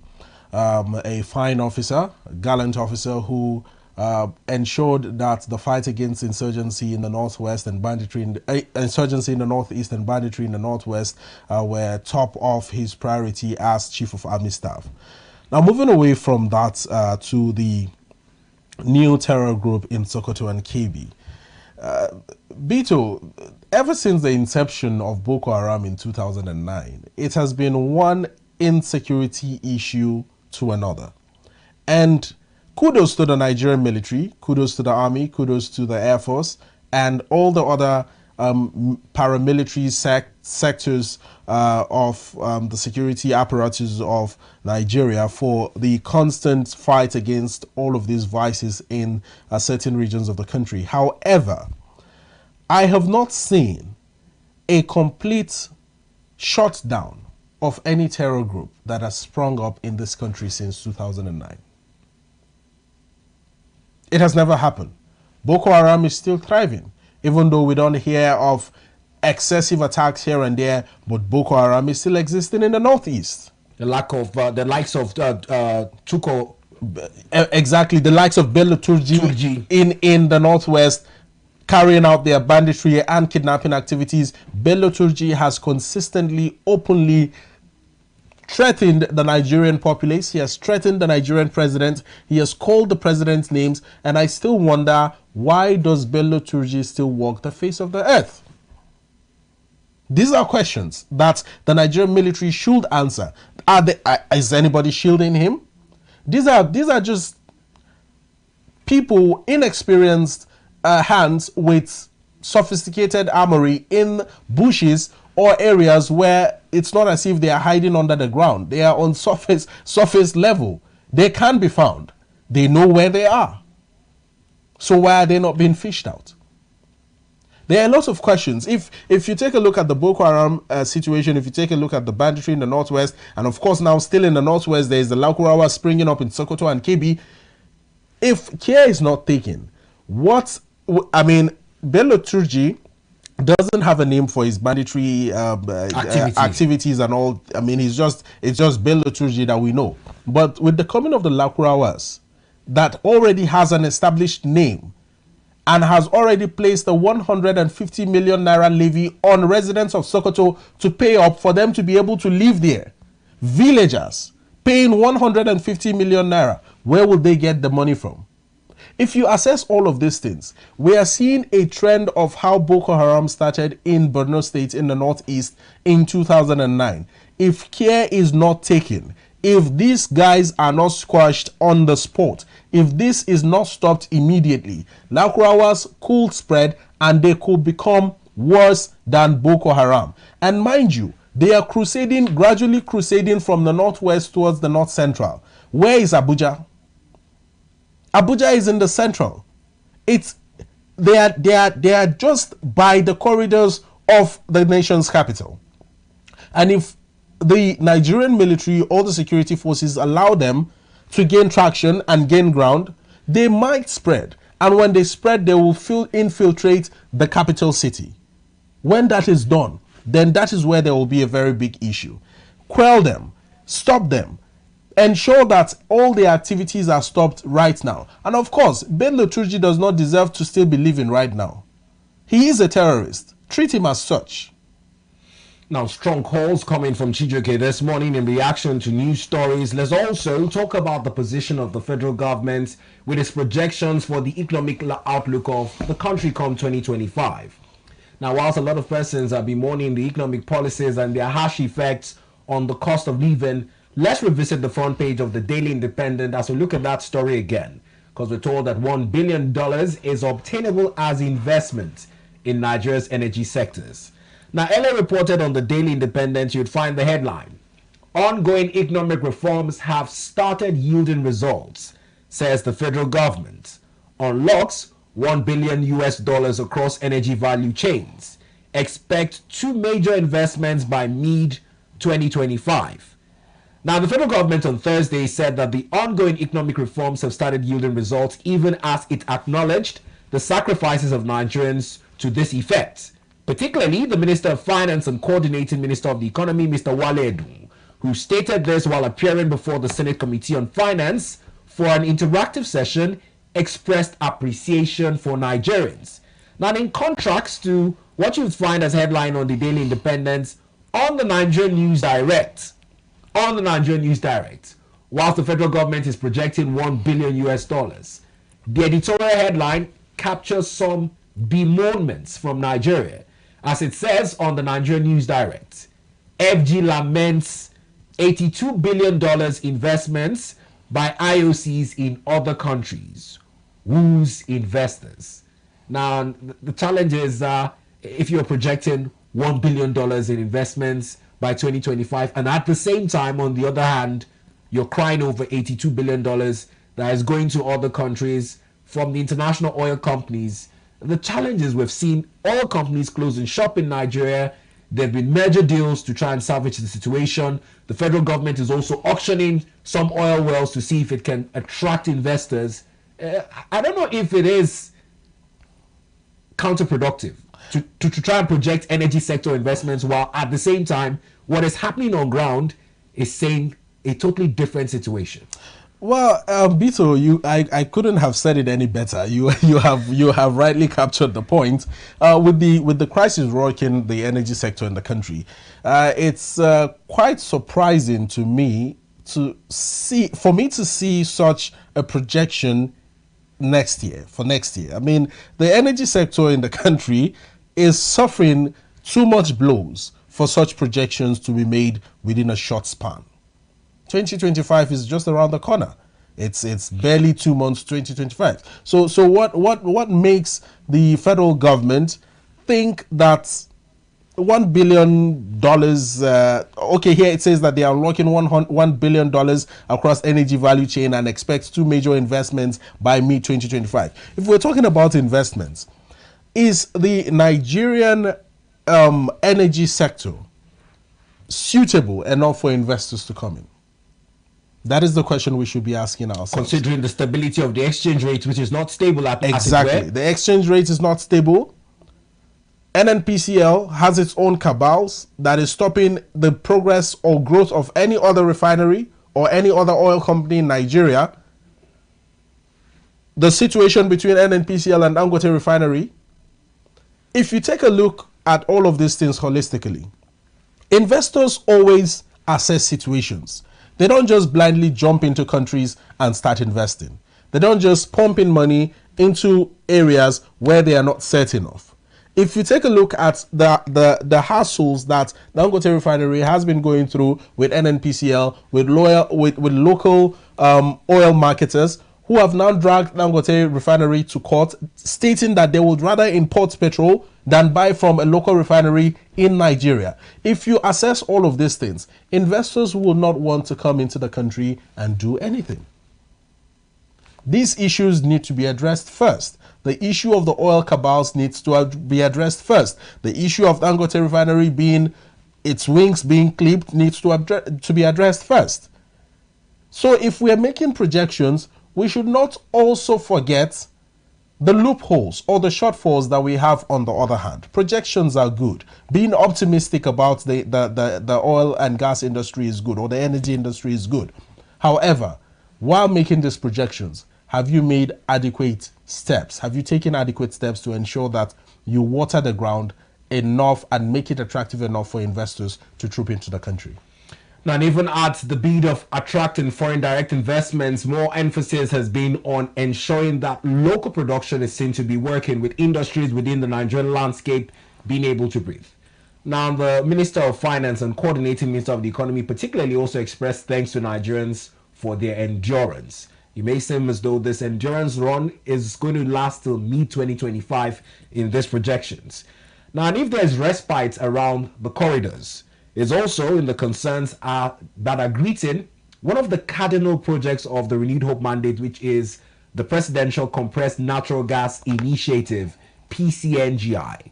Now, in Malaysia, there have been concerns over the LPG situation, and the country has put a phase-out date, mandating Malaysians to stop using vehicles powered by LPG. Now, this is owing to issues of safety and accidents. Now, Mr. Bayo Onanuga, the essay to President Bola Ahmed Tinubu on information and strategy, was captured earlier on a newspaper, allaying the fears as well. It was on the Blueprint newspaper, where he says that there's going to be investments, much like we talked about with Chijioke, in the energy value chain. But he particularly named $200 million that will come in form of CNG initiative investments in the private sector. Many Nigerians don't want to hear CNG because the speed at which it has been rolled out has not been sufficient.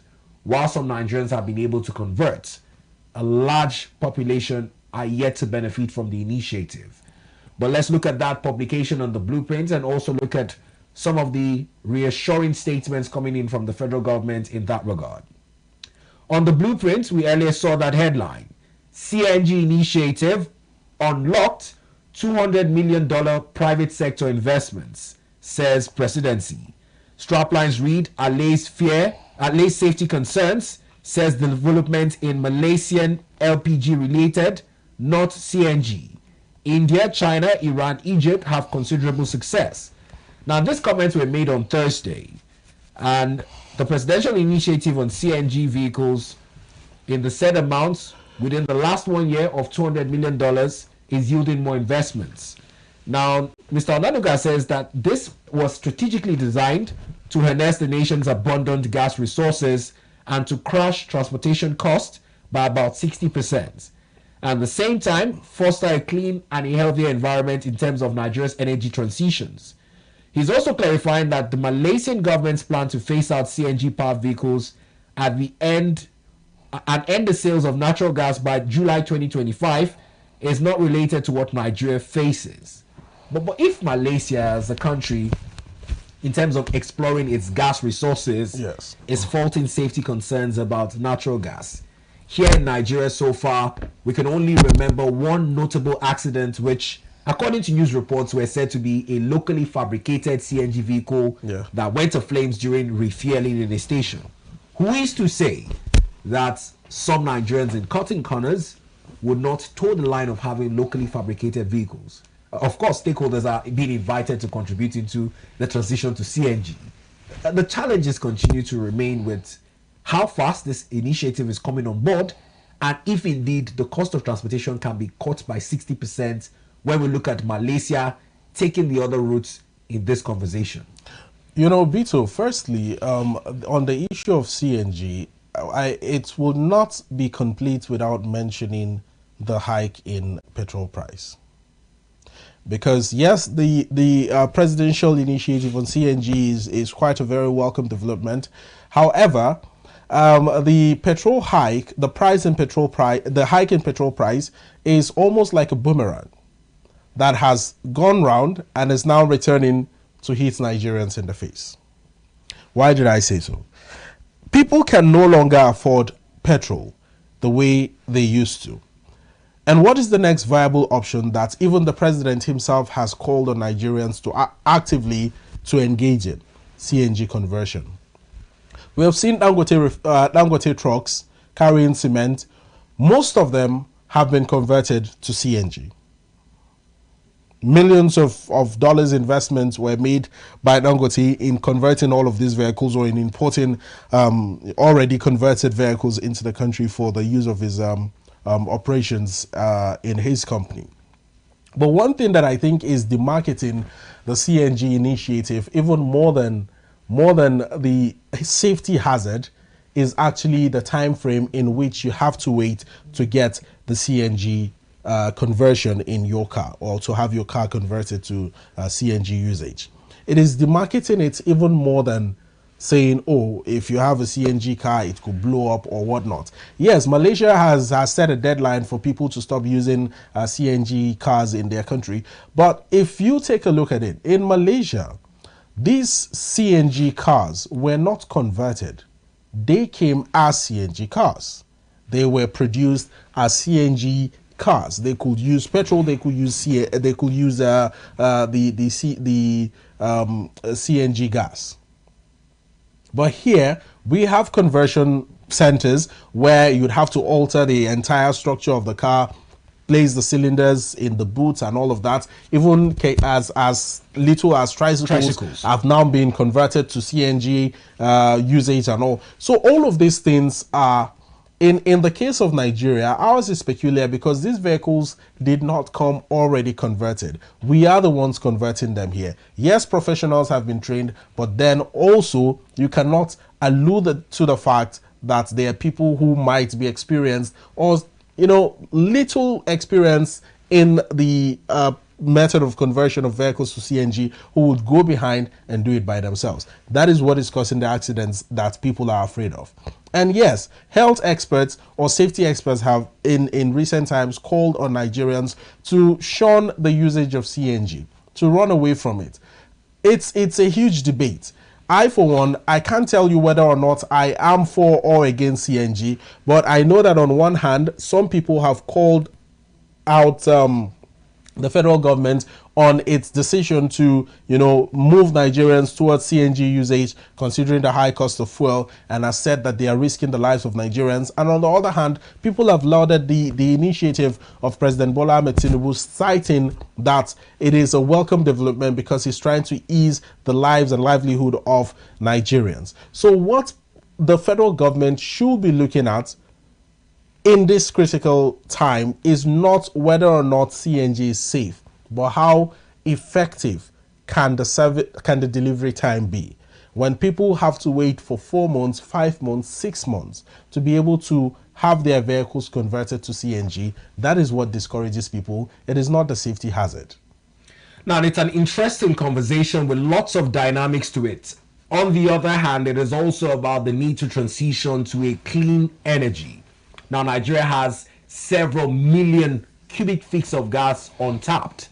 Now, whilst the conversation is as simple as it were, you would hear that a 25-seater bus would cost between 15,000 and 19,000 naira to fuel it, as against costing over 60,000 naira if it were run on petrol to fuel. Now, these were some of the highlights and campaign promises in terms of cutting the cost of transportation. But on the other hand, safety concerns and availability of refueling these cars during transit has also been a conversation.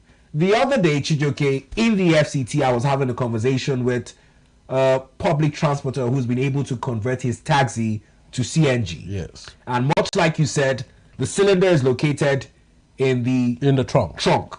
Now, and I asked him, because I was sitting with him in front while he was riding, and I said, looking at your gas meter on your dashboard, does this meter, because I looked at the meter and it was empty. I said, does this meter in any way tell you when the gas canister behind is running low? Yes. He said no. He said he uses his intuition to gauge when it will run out. So for me, I sat there thinking, this is one of the first ingredients for a challenge, because it's a recipe for disaster. Because if he runs out of CNG midway into the journey, what it means is that he cannot buy it in a keg.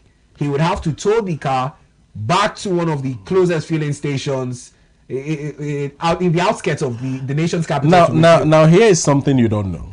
That driver, or the taxi driver that you mentioned, that said he would use his intuition to find out or to know when his gas has been exhausted, probably did not go to a proper conversion station. It was probably fabricated somewhere that is not a registered and certified conversion center. And then how many of such persons are applying the road? Exactly. Because in the proper conversion center, if all the meters have been installed in your vehicle, I think there's a button where you'd have to press down and then it switches from petrol to CNG. You press it again, it can switch from CNG back to petrol. So it's like a dual usage vehicle. You can use petrol, you can use CNG. And the same way you would fill up your tank with petrol and the fuel gauge goes up, the same way when you fill it up with CNG, it also reflects. It is the same thing. So for the driver to say that he uses his intuition, it should tell you that this is somebody that probably went to somebody's backyard and had his car converted. I'm thinking our correspondents should even do a special report on that and interview such persons like that. As funny as it might seem, because just thinking about it is cracking me up. As funny as it might seem, it's actually a huge safety hazard. It's a huge safety hazard, not just for the fact that it could blow up, or it could, if there's a fire, there's certainly high tendencies of casualties occurring. But the fact that you also mentioned, what if his gas runs out midway into the journey, probably on the expressway, probably at night when nobody would come to your aid? What happens? These are the things that need to be checkmated to ensure that while we are constantly and actively driving towards CNG conversion of vehicles in the country and renewable energy or sources of energy that are not too hazardous to the environment, we should also do them in a proper way where we are also not endangering our lives, not endangering the lives of other commuters. It's a responsibility for everybody to ensure that while you do all of these things, do them with clean hands. Just to add on the part of responsibility, there's also the challenge with the road culture of most Nigerian drivers. Yes. Who haven't been used to running on fuel for over the years, are in the habit of always having a reserve somewhere in the trunk, a jerry can or a keg of fuel. If their car stops halfway on the road, they just pick up the keg and top up and go to a filling. In fact, most times they don't even go to a filling station, they just continue driving. I mean, because these old model vehicles just have a way of economizing fuel. They use very small, little fuel, and then they can shuffle about 2 or 3 times and make their money. So it's a Nigerian thing. And when you say it's a Nigerian thing, it's not just to make Nigerian taxi drivers or Nigeria look bad, but it's something that we have all become used to. You cannot just change the mindset. You cannot just change the orientation overnight. It takes some getting used to. And perhaps with the coming of CNG, if more commercial vehicles get converted, I don't think there will be need for them to carry that keg of petrol and put it in their trunk or put it somewhere in the car where if peradventure there is a fire or an accident, that's a huge safety hazard again. Another set of persons that I'm also hoping that the government will address in terms of safety concerns are black marketers. Yes. Because one of the biggest losers in this transition would be those who have made a fortune on black marketing petrol. Yes. With CNG, there is very little room for black marketing. But who's to say that Nigerians, in their ingenuity, cannot find a room for black marketing in CNG? Well, quite frankly, Nigerians are ingenious. You cannot take it away from them. But in being ingenious, we should also be careful. Petrol is one thing that you can sell in the black market. You can just market it and sell by the roadside and all, and it's everywhere in the FCT, especially since the inception of the whole fuel crisis in the country, since fuel subsidy was taken away, and Nigerians have now come to terms with the reality of what is currently going on in the nation. However, with CNG, the only way they can run a black market business on CNG is to have a conversion center in their backyard, where drivers like the one you met, would go to the backyard and have their cars converted in such a way that it would not even be showing them on the gauge if they have enough gas or not. So that is on one hand what they can do, but I'm not subscribing to that. I do not totally I'm not in support of that. The core priority of every Nigerian driver on Nigerian roads is to ensure that while they are keeping themselves safe, they are also ensuring that other commuters are safe. Do not endanger your life and do not endanger the lives of others. Yeah, very quickly now, we'll just look at the last two papers and look to juxtapose the editorial headlines together in terms of what is obtainable online. It's the adage that a teacher's reward is in heaven. But with the advent of an evolving digital space, the Guardian newspaper believes that a teacher's reward is now and it's available online. The Guardian, in its caricature accompanied by the headline this morning, puts that in perspective. We'll look at it and also look at the publication on the business day that has also recorded quite the hike in activities as it concerns online streaming. Now, let's begin with the Guardian. You'd find that headline with the catchphrase e-learning. E-learning, Nigerians in diaspora create new demand income for teachers. You'd find the caricature of a teacher who is an online tutor by the captions with a wad of money on her desk. The caption, teachers reward now online. You'd find the subjects that are now much in demand to be English language, physics, music, mathematics, economics, and French. Now let's quickly cross over and also look at the publication on the business day. On the business day, you'd find the headline, streaming drives telcos data revenue to 5-year high. Now, when we look at this, and just coming to get Chijoke's comments in a bit, it's been part of the effects of the COVID-19 pandemic. Ever since the pandemic came into being, there's been a field widespread adoption of digital services. During the lockdown, social distancing measures forced people to rely on internet-based activities, video conferencing, and online education. Yeah. Now, when you look at the business there, you put into perspective with what we saw on The Guardian has also narrowed it down that whilst the telcos are enjoying much revenues in a 5-year high, some persons that are also enjoying a 5-year high income are online tutors. Nigerians in diaspora are now also becoming part of those demographics of persons that are cashing in. Do you think that with this advent, there also needs to be an adjustment in our curriculum? E-learning has come to stay. More persons can tap into this. Well, e-learning has come to stay. It has always been there, just not in Nigeria. In the country, we have had in the past, I still remember in the university when the whole CBT thing came about, computer-based tests and all, it was, a very huge thing. And for Nigerians, we are not used to technology. We are not new, I beg your pardon, to technology. We are not new to the internet. If we can take tests online, or we can take tests with computers in computer centers, in universities or in secondary schools and all, why can't we learn online? Why can't we learn online?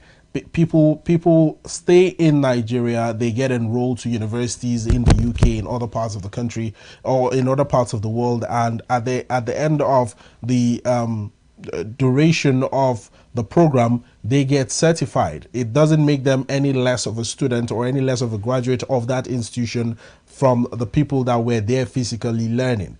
There are people who have attended business schools online. They never set a foot in the institution itself. So learning has gone far beyond just sitting in a classroom, looking at a tutor and, answering questions directly facing the tutor. People now work remotely. If people can work remotely, I believe they can learn remotely. If people can stream events remotely, I believe they can learn remotely. The internet has made everything so easy. In fact, if we can interview guests in the studio here virtually, guests could be outside of the country and we connect with them, they speak to us, we talk to them, and we understand each other, and the show goes on. Then I don't see any reason why the Nigerian educational system cannot adopt the modus operandi of e-learning.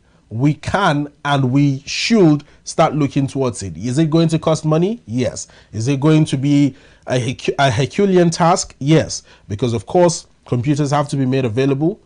Steady and stable internet connectivity has to be there. Power supply also has to be there. The indices are just a whole lot. It's all encompassing. But if we want to do it, if we set our mind to it And if the Education Ministry or Ministry of Education intends and pushes for it as much as it can, then I believe we will make headway. The University of Lagos has sort of adopted something like that recently, where students can actually just learn from home, and it has helped a lot in saving these students' monies, in saving the tutors' monies, and in also ensuring that they learn in the comfort of their homes and not necessarily stressing themselves, going through the hassle of traffic just to be in class where their mind is not there. So it has a lot of upsides and very little downsides if you take a look at it critically. And yes, teachers will get to have their reward online and not in heaven. Now, in closing up, one of the demographics of persons who have been somewhat disappointed at the position of the government in this subject matter are the youths. Yes. And I'll tell you, content creators across YouTube, Facebook, and the likes have been challenged with the fact that in monetizing content in Nigeria, Nigeria is excluded by some of these tech giants. Yes. But when it comes to the conversations in the legislative arms of government, the government is more focused on media censorship in terms of restricting some activities online other than creating a data protection atmosphere for Nigerian data subjects to thrive from their ingenuity online and have that revenue accrue to Nigeria in doing so. Well, in terms of remunerations online or monetization, only quite a few social media platforms have agreed to monetize and pay Nigerians for what they do. I mean, platforms like TikTok, people make money off, Nigerians make money off it, and quite a few other platforms as well. And in recent times, I think there was a bill that was being sponsored at the National Assembly. I can't remember it, but it was in line with ensuring that content creators get all the support that they need from the federal government, and in return, they will have to pay taxes for the monies that they are earning from online. So if we want to generate as much revenue as possible, firstly, let's throw our weight, or the federal government should throw its weight behind these content creators across the country, ensuring that they roll out policies that are favorable for the content creators and in line with what the tech giants, require for them to be able to pay content creators in the country. And in doing so, content creators make their money and they remit taxes to the federal government. Of course, these things are not rocket science. They are specialists at this. They are financial experts who can impute 1, 2, 3, and then they have a solution to this. Our job as journalists is to ensure that we call the attention of these stakeholders to these issues. I cannot outrightly tell you that this is how it should be, or this is what needs to, or this is what you have to do, but I can suggest that this is the method in which we ought to be operating. And what is the method? Ensure that other tech giants who are not yet paying Nigerian content creators start paying them if they want their platforms to operate in Nigeria. And in paying the content creators, tax the content creators where you have to tax them and generate revenue. Well, it's an interesting place to leave it this morning. This is the size of our review of local newspapers. We're not done just yet. We'll take a break, and when we return, Chijoke would walk us through more newspapers from the foreign scene off the back of the emergence of President Donald Trump as president-elect. It's almost, more like they say never, and a resurgence of one man who has shaped views across the world in terms of international relationships with other countries and his recommitment to stopping the world from going into war again. We'll be back with this and much more on the latter half of our morning program. Stay with us. Welcome to the world where innovation meets opportunity, where ideas become empires. This is Market TV. I am Idorian Flannan, and every week I'll be taking you inside the dynamic world of marketing and commercial business. From groundbreaking startups to big businesses, Market TV brings you the best pricing and latest goods on display. It's all about understanding your audience and staying ahead of the trends. Witness the creative processes that drive the various brands. Join us as we dive deep into the strategies that shape the commercial landscape, from streets to traditional advertising and social media. We cover it all. Whether you're a seasoned professional or an aspiring entrepreneur, Market TV provides the insights you need to thrive. This show gave us the tool to turn our vision into reality. So, if you're ready to master the market, tune into Market TV every Saturday at 6 p.m.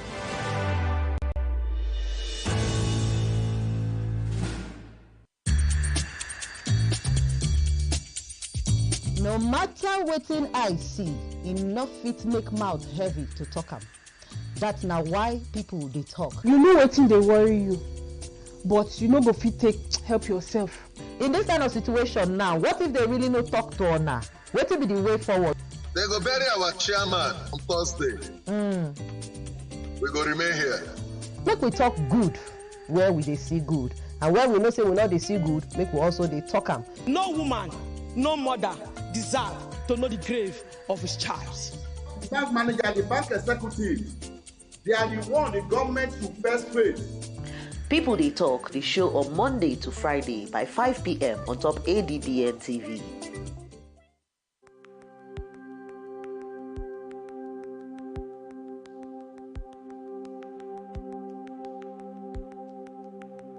Welcome to the Niger Delta, a region of incredible beauty and stark contrast. From its breathtaking landscapes to its rich cultural heritage, this is a place where history and modernity collide. But beneath this serene surface lies a story of struggle and resilience. The Niger Delta is the lifeblood of Nigeria's economy, home to vast oil reserves that fuel the nation, yet it is a land where the people fight for their share of the wealth. Join us on the program Niger Delta Today as we explore the heart of the Niger Delta, discover the vibrant cultures, the struggles for environmental justice, and the stories of the people who call this place home.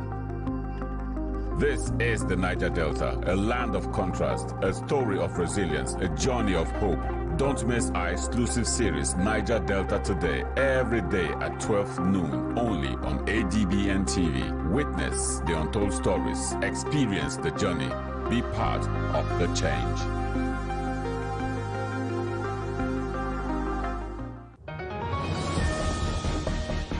Step into the heartbeat of the world, where news meets real talk.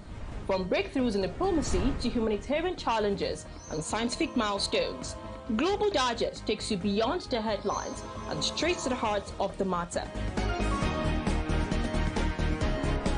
I am Amma Marcus. Be a part of the world unfolding stories at 3 p.m. on ADBN, channel 258 on DSTV, and Star Times, channel 140. Global Digest, your window to the world's current affairs, only on Advocate Broadcasting Network. Now here's some exciting news.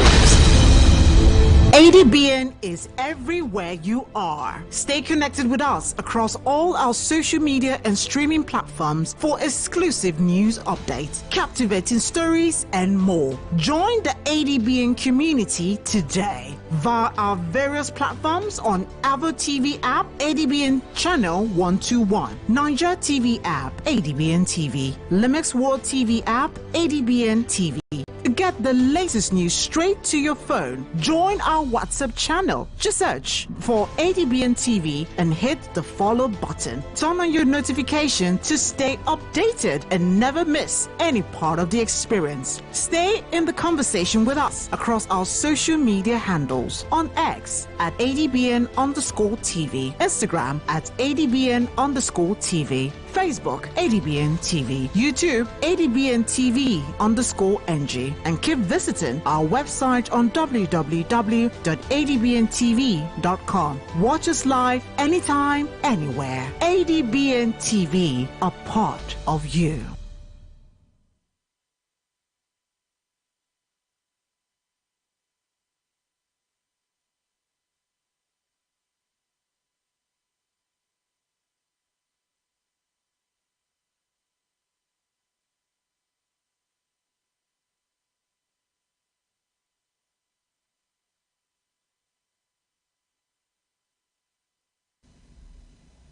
Welcome back. It's time to now join Chijoke for the international newspapers.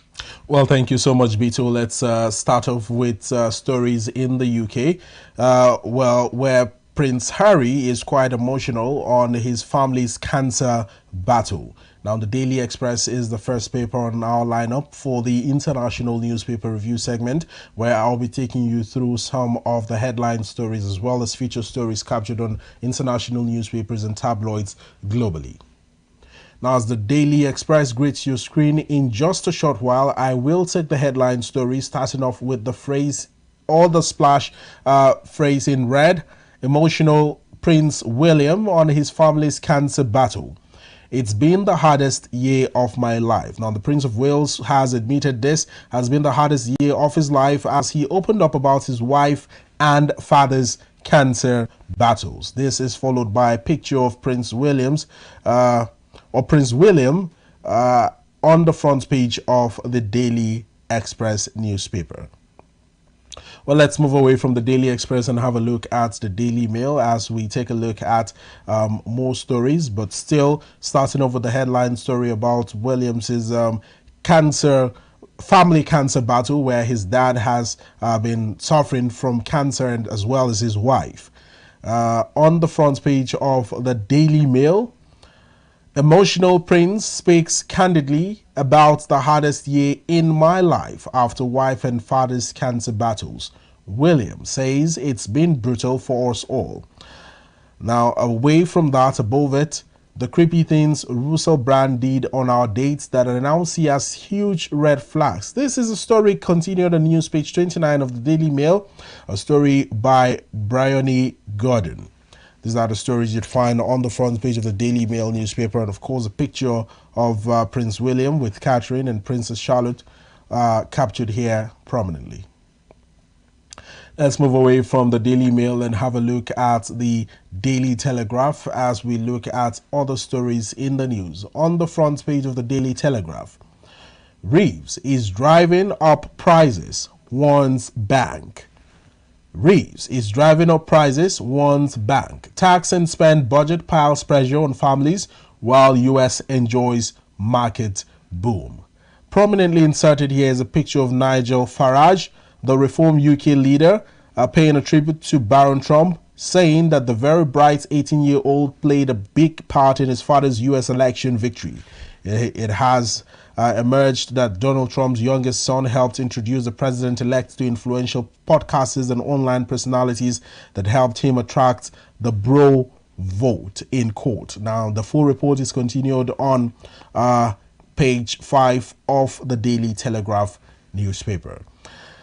On the rider, stop focusing on exam results, Education Secretary tells schools.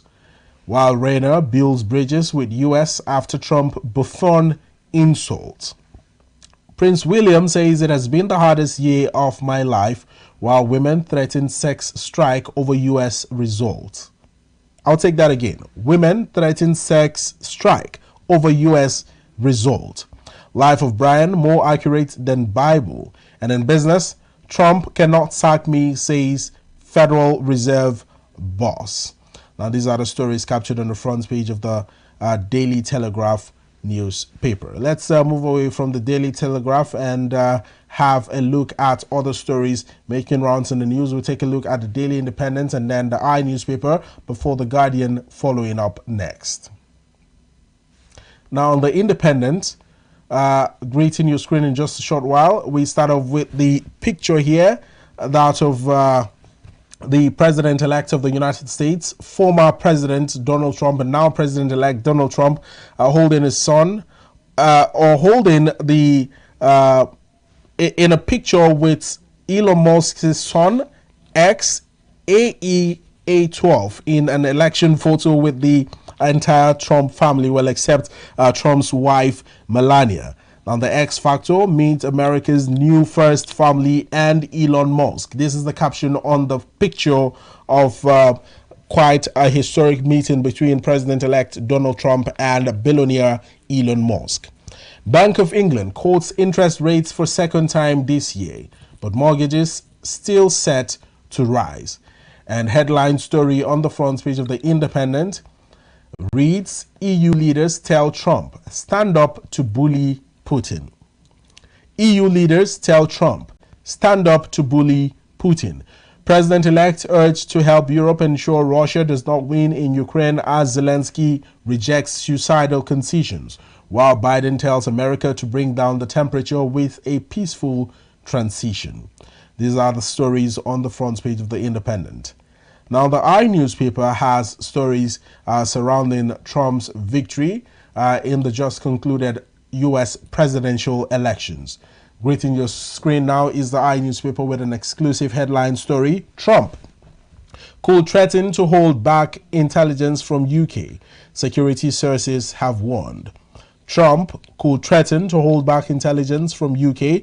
Security sources have warned. Now, strap lines here read, 3 agents reveal concerns to I newspaper on how Trump's victory will affect the special relationship in intelligence sharing, including potential for information to be withheld as a bargaining chip.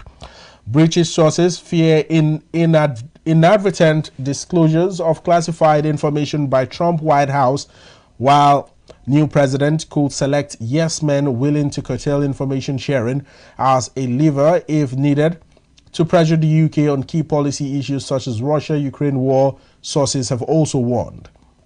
In Trump's first term, he threatened to limit security cooperation over UK's Huawei 5G contract.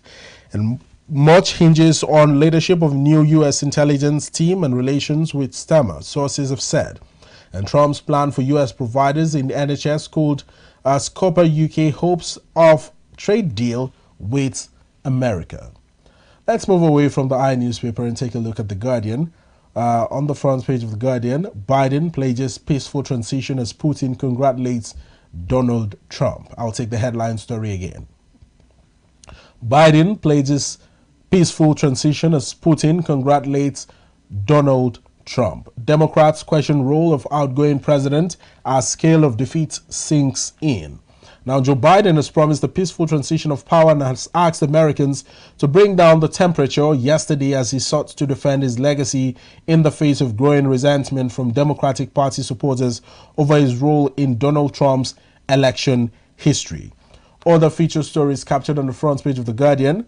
Interest rate cut comes with inflation warning and plea for unhealthy food tax to tackle obesity. Now, dozens of health and children's groups have urged ministers to tackle obesity by imposing taxes on foods containing too much salt or sugar. Let's move away from The Guardian newspaper and take a look at our last paper of this particular lineup. We'll be taking a look at the New York Times, where we start off with the headline story. President-elect spawned his own grievances into political gold. I'll take that headline story again. President-elect spawned his own grievances into political gold. He became vessel for the anger of millions, a report has said. Seeing up close why Trump gets us. Now, this is followed by a picture of a Donald J. Trump rally in September where his aides mobilized men and caught into Democratic advantages among black and Latino voters. And beneath that, notes on the subway therapy. Notes on the subway therapy wall in Manhattan on Wednesday, shortly after Vice President Kamala Harris conceded the race in the just concluded U.S. presidential polls. For black women, Harris' loss only affirms their worst fear. Defeated, deflated, and raw, and wondering what now. This is a special report by Patricia Mazzi and Jenna Russell in the just finished U.S. presidential polls. And lastly, you'd find Russian drones like bees swarming terrorize Ukraine nightly. It was also followed by a picture of a residential building in Kiev being hit by debris from one of over 70 drones that were said to have attacked Ukraine on Saturday. And these are the many stories that you can find across international publications, newspapers, and tabloids this morning. Well, over to you, Bito. Well, Chijioke, thank you for taking us through the major headlines on the foreign scene this morning. Be reminded that we have an in-house program dedicated to give you a more in-depth view into the world around you as you can watch Global Digest at 3 p.m. later today. Now, having said that, we'll be back to discuss some of these pressing issues in the news as regards the state of the nation, and we'll be joined via the phone by Honorable Cletus Obun, who will talk us through some of the perspectives as it concerns the position of the presidency, particularly to the economic outlook for Nigeria for 2025. And in the interim, off the back of the editors' conference in Yenogwa, the appreciation of endurance for the Nigerian citizens in line with the renewed hope agenda. Now, whilst we look to put that call through to Honorable Cletus Obun, let's also keep you abreast with some of the developments as it concerns what has been reported as a restoration of power supply to some states in Nigeria. Now, owing to the second collapse of the power grid in 48 hours, the Transmission Company of Nigeria has reportedly restored power to some states in Nigeria, quite notably in the FCT and in Lagos, as states reporting a restoration of power. Whilst this is the case, the Ibadan Electricity Distribution Company has reportedly been involved with UCH again, disconnections over what many say is unpaid bills. But whilst the IBEDC has disconnected UCH, patients are resorting to using torchlights to access their wards at night, while hospital shifts to generator and inverters for those in intensive care and other critical areas. Now, this is one of those developing stories that has also been linked to some reforms in the health sector, that the federal government has moved to provide free cesarean sections as an initiative to combat the high maternal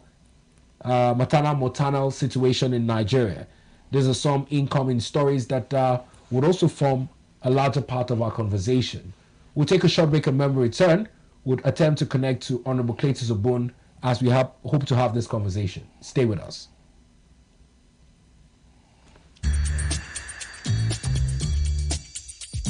No matter wetin I see, enough fit make mouth heavy to talk am.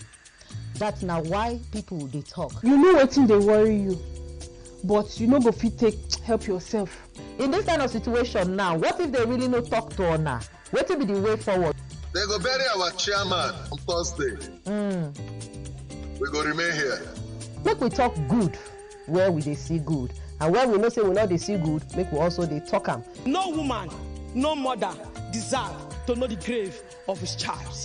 The bank manager, the bank executive, they are the one the government should first face. People They Talk, the show on Monday to Friday by 5 p.m. on top ADBN TV.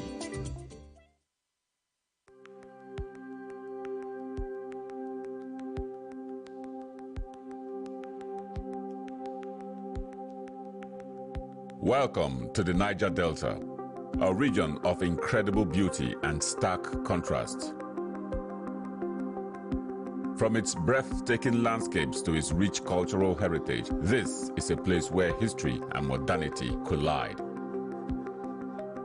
But beneath this serene surface lies a story of struggle and resilience. The Niger Delta is the lifeblood of Nigeria's economy, home to vast oil reserves that fuel the nation, yet it is a land where the people fight for their share of the wealth. Join us on the program Niger Delta Today as we explore the heart of the Niger Delta, discover the vibrant cultures, the struggles for environmental justice, and the stories of the people who call this place home. This is the Niger Delta, a land of contrast, a story of resilience, a journey of hope. Don't miss our exclusive series, Niger Delta Today, every day at 12 noon, only on ADBN TV. Witness the untold stories, experience the journey, be part of the change.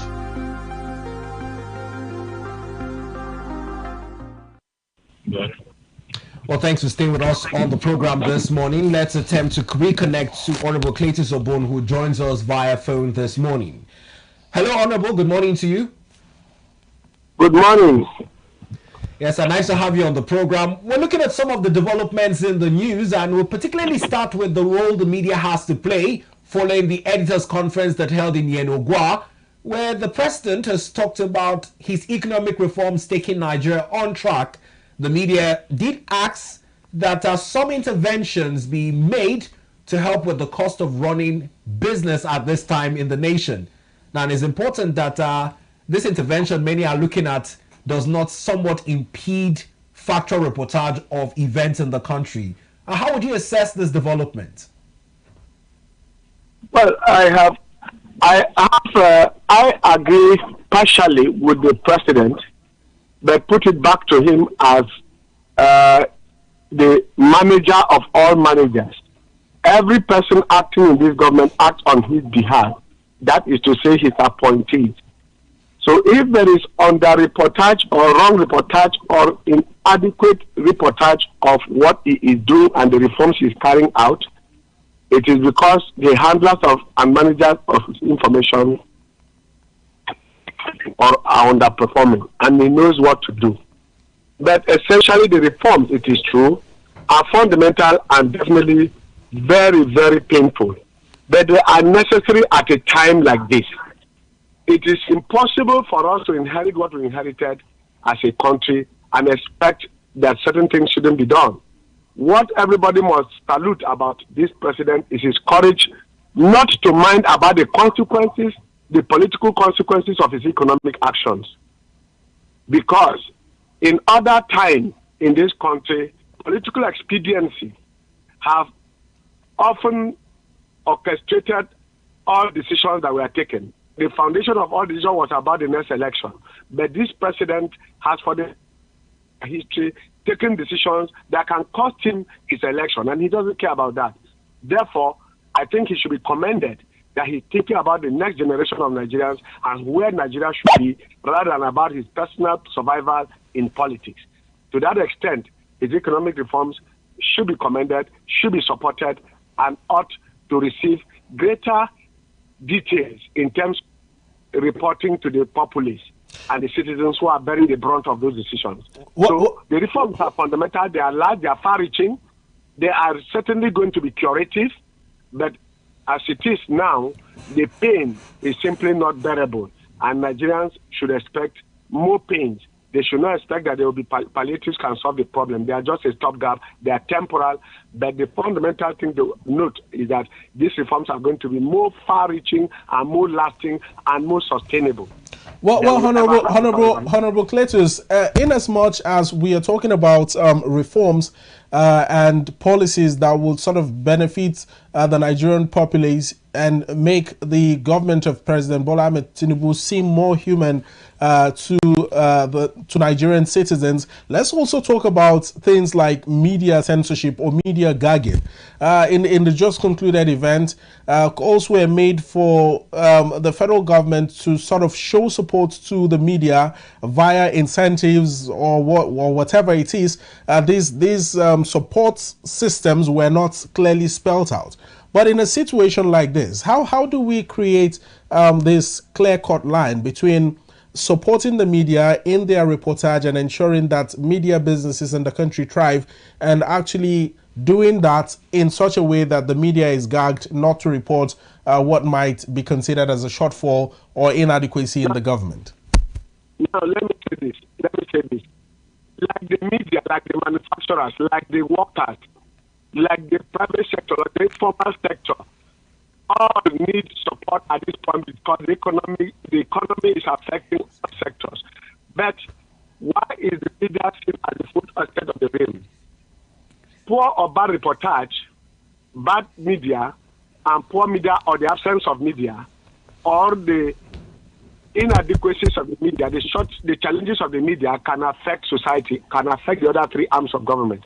So to that extent, the media, you may be saying, should receive greater attention and greater remediation, greater intervention from government. To that extent, yes. But to make it look as if the government, in any case, if you are running a private media outfit, all the government can do is to create the environment for you. In any case, at an age of ICT, in the age of AI, artificial intelligence, you are not expecting that the president should be insensitive to the media's challenges, because it is only in his interest that the media should be supported in order for him to be also supported. Because whatever he's doing needs to be carried by the mainstream media, the private media especially, and also the social media. But you cannot also accuse this government of gagging the media or censoring the media. The media is facing challenges like any other sector in our country today, as it is happening elsewhere. So I believe, and I want to accept the fact that the media should be more supported, because it is needed as an arm of government in order to make government move and be smooth, and for government to ride on, and for citizens to connect with the government and government to connect with its people. They need the media. So to that extent, the media should be supported. I agree completely with that. But the media should also identify the areas of that support. It's not just a blanket support in what specific areas, and this should be made and put on the table more as an appeal, because the synergy between the media and the government and the citizens is so fundamental, is so important, and is almost a necessity if government and society must move together and be seen to be cooperating and interfacing for us to have a synergy in terms of moving government and people together to the destination that we would like to move to as a country. So the media needs that support, but they should identify that area of support and request for it directly, rather than just give a blanket, give us support. What area of support do you need?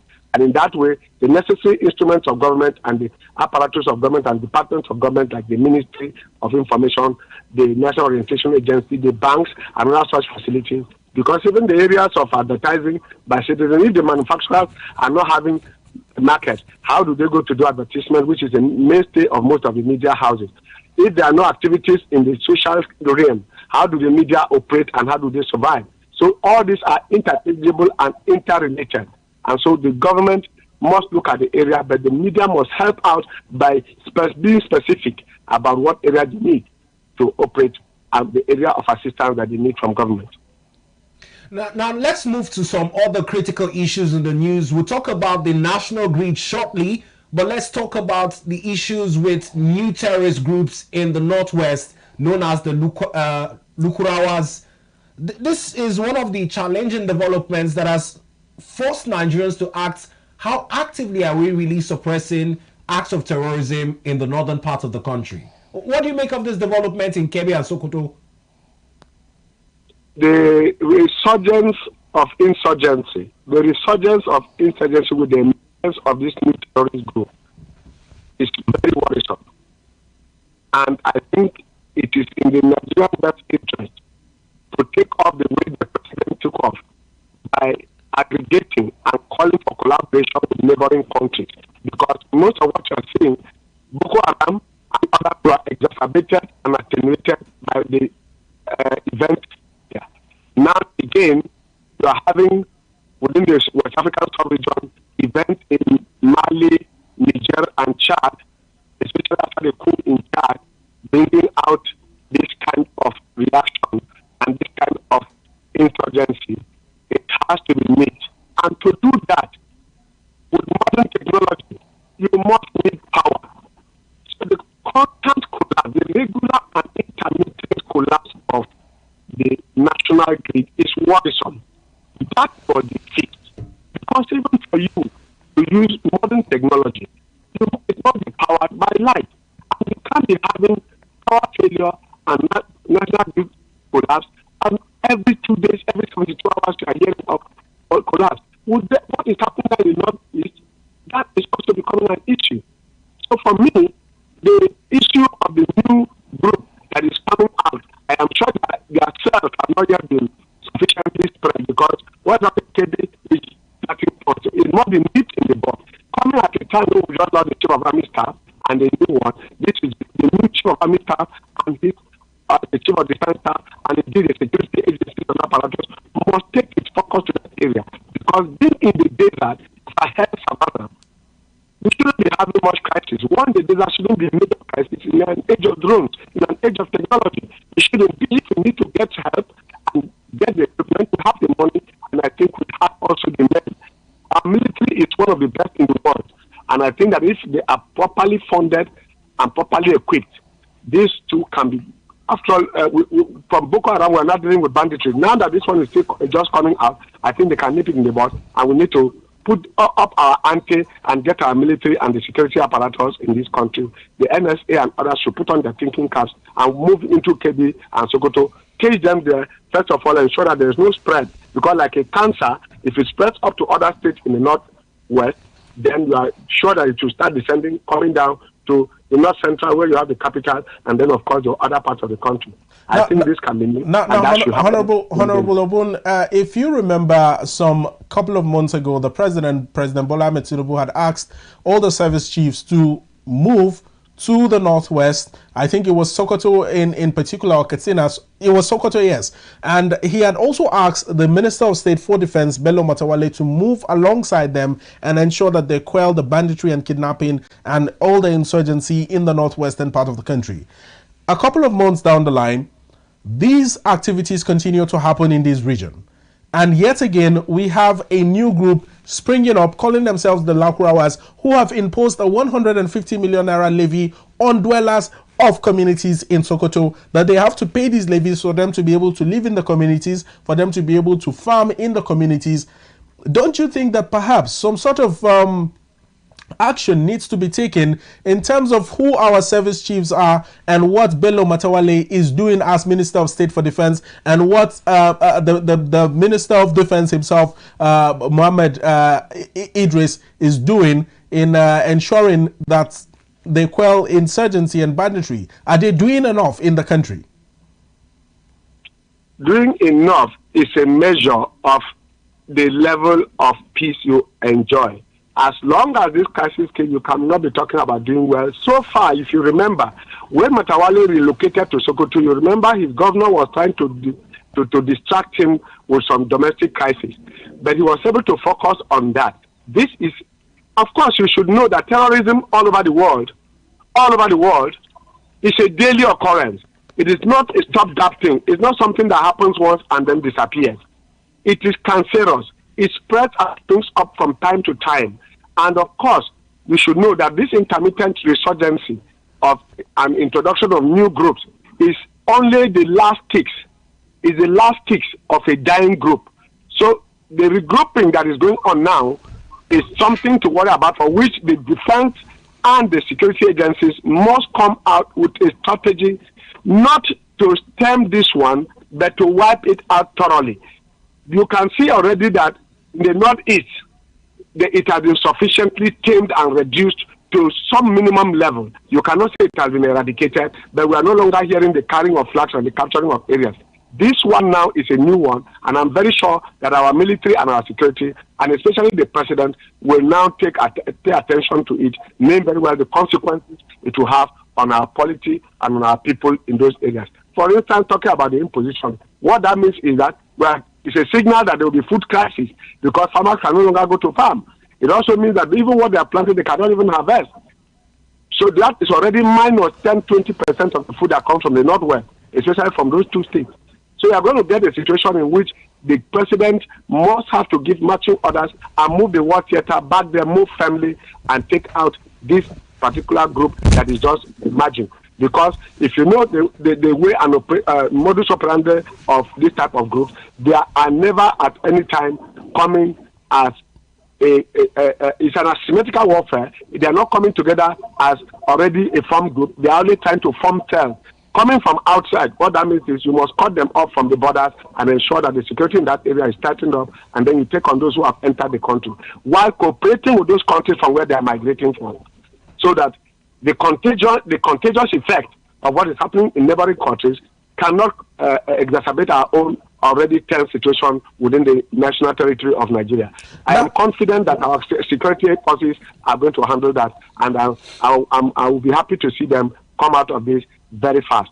Well, kudos to the Nigerian military, Honorable Obun. They have actually released names and pictures of about 9 kidnapping and banditry kingpins in the Northwest that are being wanted, and they are also part of the Lakurawas, the new terror group. However, let's take a look at it from three different angles. When Boko Haram started in Borno in 2009, they started off almost the same way the Lakurawas started off, with a name. They had a name, they had a motive, and it was as if it was just a small group that could be quelled in just a few days or in even one day.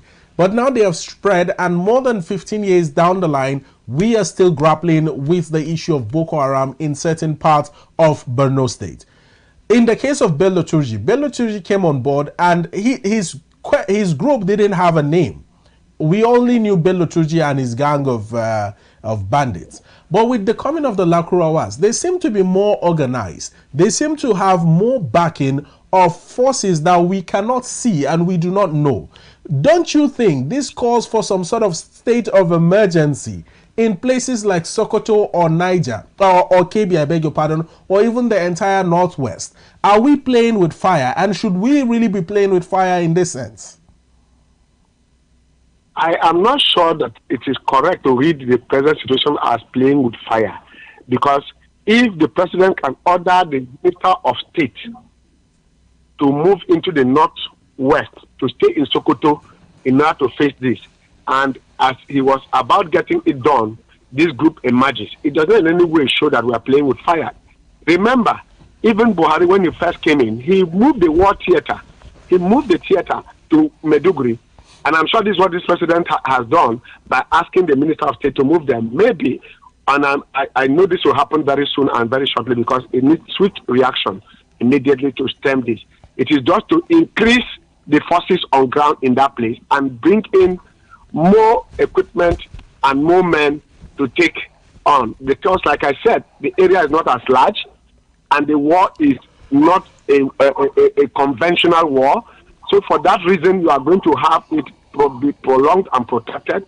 But you should also agree with me that Boko Haram in the Northeast, for example, has been sufficiently reduced to its barest minimum. We cannot say that it is what we saw in 2015 or 2017. That is not the same Boko Haram we are seeing in the Northwest. And I think in the Northwest now, as we see it, I am very certain that declaring a state of emergency is not by pronunciation, it's not by proclamation. It is by the actions taken, and that action has been taken when the Minister of State was asked to relocate and stay permanently in the Northwest, coming as a former governor from that area and being a Minister of State for Defense. He has the knowledge and the geography and the topography of the area, and therefore with the aid of the military, I am certain, like I said, that we are playing with no fire. On the contrary, the government and the president of Nigeria, Commander-in-Chief of the Armed Forces of the Federal Republic, is doing what should be done.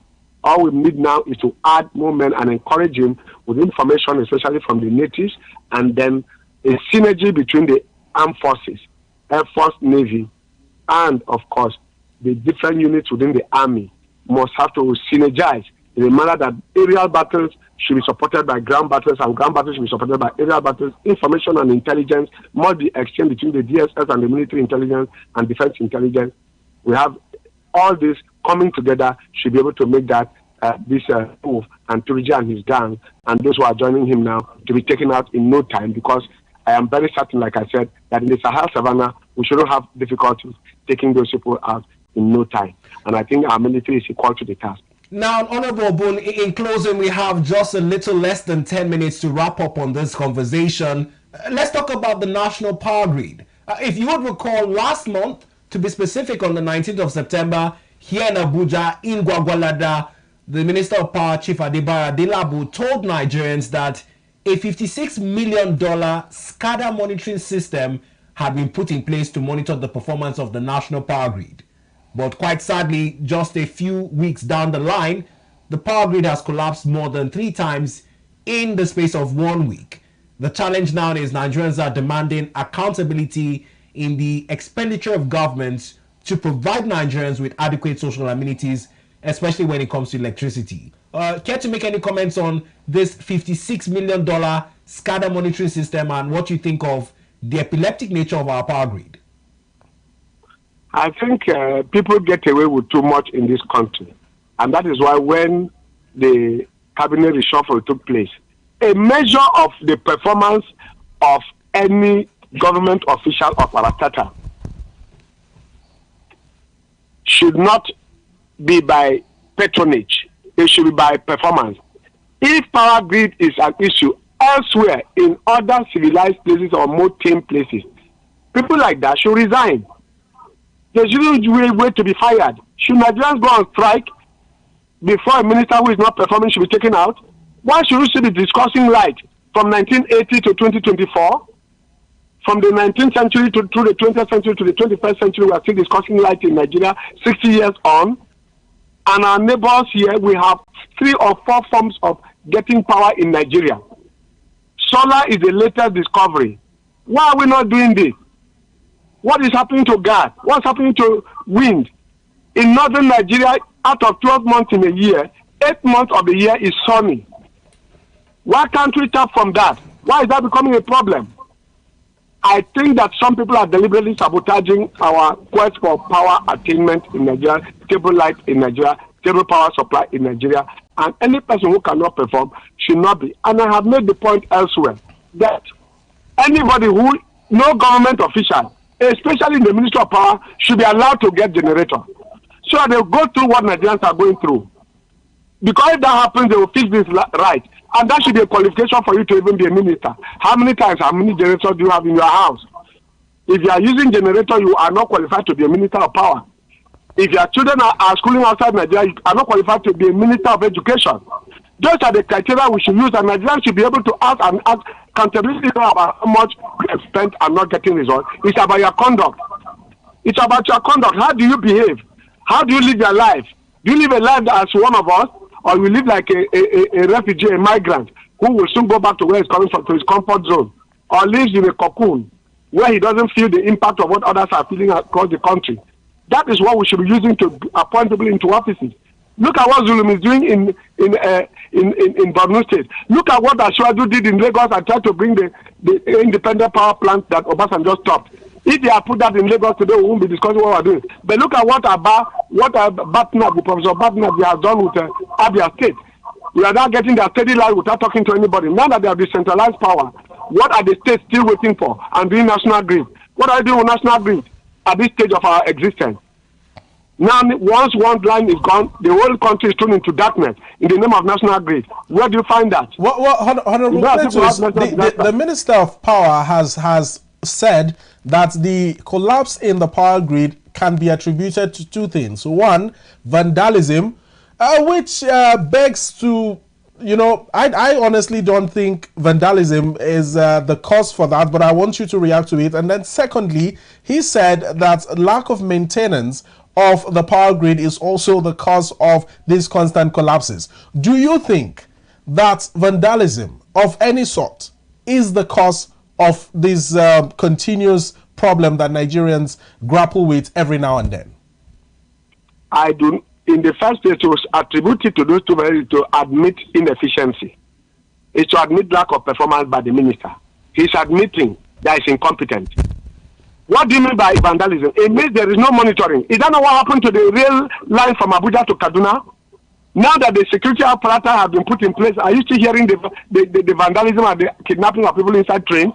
You don't get that anymore because somebody will start up and ensure that didn't happen again. Because what should have been put there in the first place was not put. Who supervised it? People should be punished for that. Elsewhere, you go to life imprisonment for endangering the lives of people, for carrying out a contact or carrying out an activity that didn't put the necessary apparatus, security apparatus in place. So also it is with national grid. How can you talk about vandalism? And then you are telling us that you have spent 56 million naira to monitor to put security on it, and you are still talking about vandalism. So where did the 56 million go? So that is an admission of incompetence.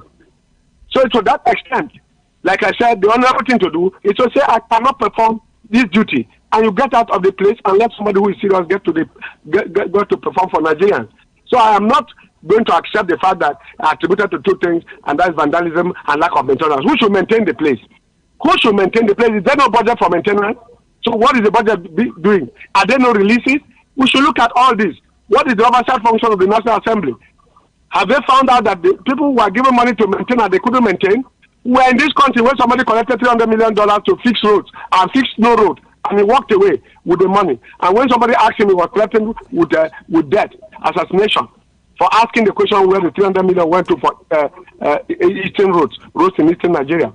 You remember that? You should remember that in 2003. Yes, I certainly do. So that is what the minister is saying. So how can you come brazenly and tell us that you are incompetent and that you cannot perform your duties by maintaining what you are supposed to maintain? Because all this should be put in the budget. I've seen a lot of tweets online, Honorable Obun. I've seen a lot of tweets online where people have sort of called for the minister's sack, citing that when the cabinet reshuffle of President Bola Ahmed Tinubu happened recently, where some ministers had to be let go, others were moved to different ministries, and some new ministers were instated into the cabinet system, that the Minister of Power should have also been ushered out of the ministerial role, considering the fact that he has not been able to deliver, firstly, stable electricity to Nigerians, and secondly, the national grid continues to collapse like as if it's a dilapidated structure. Do you share the same opinion?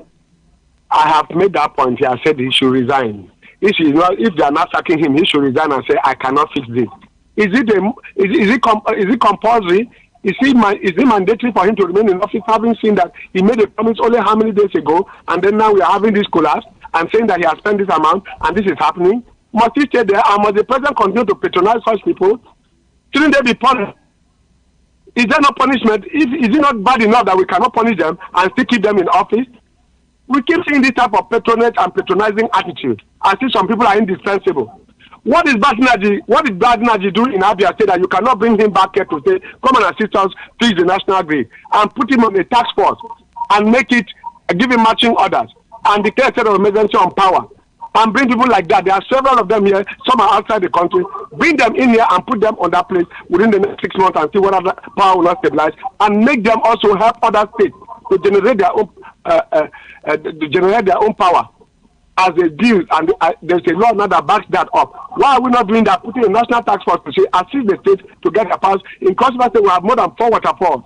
So we can do hydroelectricity in Cross River and even feed places like Benue State, feed places like Abia State. Ebonyi State, and other states surrounding us, including even Enugu State. We can do that. Why can't we do that? Why won't you ask him to also extend that to the eastern region, what they are doing in Aba, what they are doing in Abia State? Why would you do that? Is it too much? We have the men, we have the resources, and we cannot put it. You have $56 million, and you are telling us that you couldn't fix it, and then the place is collapsing, and the man is sitting there and giving excuses. Are we here to take excuses? You saw there was a problem, and that is why they did that. So why are you disturbing public peace by occupying a position you are grossly incompetent to handle? Is it a must? Must the president continue to punish Nigerians for such people as if we don't have people to replace them? If it's a family matter, let him go and pick people from his state. I know that there are more competent people even from the state where the minister comes from. So I don't think that we should tolerate this and endure and continue to endure it from our own government. It is completely wrong, it is totally unacceptable, and we have no reason not to have steady power supply in Nigeria. We have no reason under the sun, because all the modes and forms of power generation we already have. So I don't think we owe it to anybody to keeping those people on.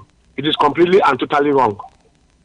All right, sir. Thank you very much for your vehement opinions on this subject. But in closing, one last question before we call it a wrap. Whilst the Gencos have their issues, the Discos have also shocked Nigerians, hiking the price of meters by 28% in this same month when we're complaining about a collapse in the national grid. The president had talked about his mass metering project. Does it worry you that despite this intervention on the one hand, there seems to be a slow rollout of this initiative? Let me say this. The pain is not about the absence or the price. The pain is that you are paying for darkness rather than paying for light. That is the pain Nigerians are we not paying for fuel today? Are we not paying our transport and going about our normal businesses? Once the supply of fuel, Nigerians are ready to pay. They may grumble over a period because in comparative terms, we have cheaper fuel here. But I'm asking you, why should we pay for darkness? and the meter process, what does it take to meter every house in Nigeria? What does it take? Put this thing back to local government and push it to them to handle. We must not be handling things from Abuja. Push these things to local government. Because everybody is living in a local government. In Abuja, we are living in council areas. In Lagos, we are living in local government. Put this into the standards of the 4 local governments and give them matching orders within a period to install those things in every household. And you put it in phases, from the headquarters to the satellite towns to the major towns, and then you move on to the interiors. If you do that, clearly, Nigeria will generate its own power, and the Gencos and the Discos will have no business with us, because we definitely will have that, because already we have discovered that they have shortchanged us. The agreement that brought them on board was brought in fraudulently, and those fraudulent things are now what we are paying for. I'm paying for darkness more than we can pay for light. If there is light, Nigerians are ready to pay, and there will be less complaints. I think that we need to have Gencos and Discos eliminated gradually, but for now, because of the nature of the agreement that they came with, it is difficult to take them out. But as long as they stay, they must be regulated, and the laws can be amended in such a manner that the common man will have a better stay and good quality for his money. Well, thank you very much, Honorable Cletus Obun, for taking our time to grace the show. We appreciate you. Thank you, and may Nigeria be blessed. Well, big thank you to yourself, Chijoke, as well. Vehement conversations that need to be had on the state of the nation. Yeah, it's been quite a fully packed show, and of course, such a good way to wrap up the week. Well, we're wrapping things up from our studios here in the nation's capital, Abuja. We'll be handing you over shortly to our Uyo studios after the break for our Uyo sports analyst to take us through a build-up into the elite actions from Europe's top flight leagues going into the weekend, and not forgetting the much-dubbed NPFL, with Nigerian superstars much like Ahmed Musa defying age to keep his. But beneath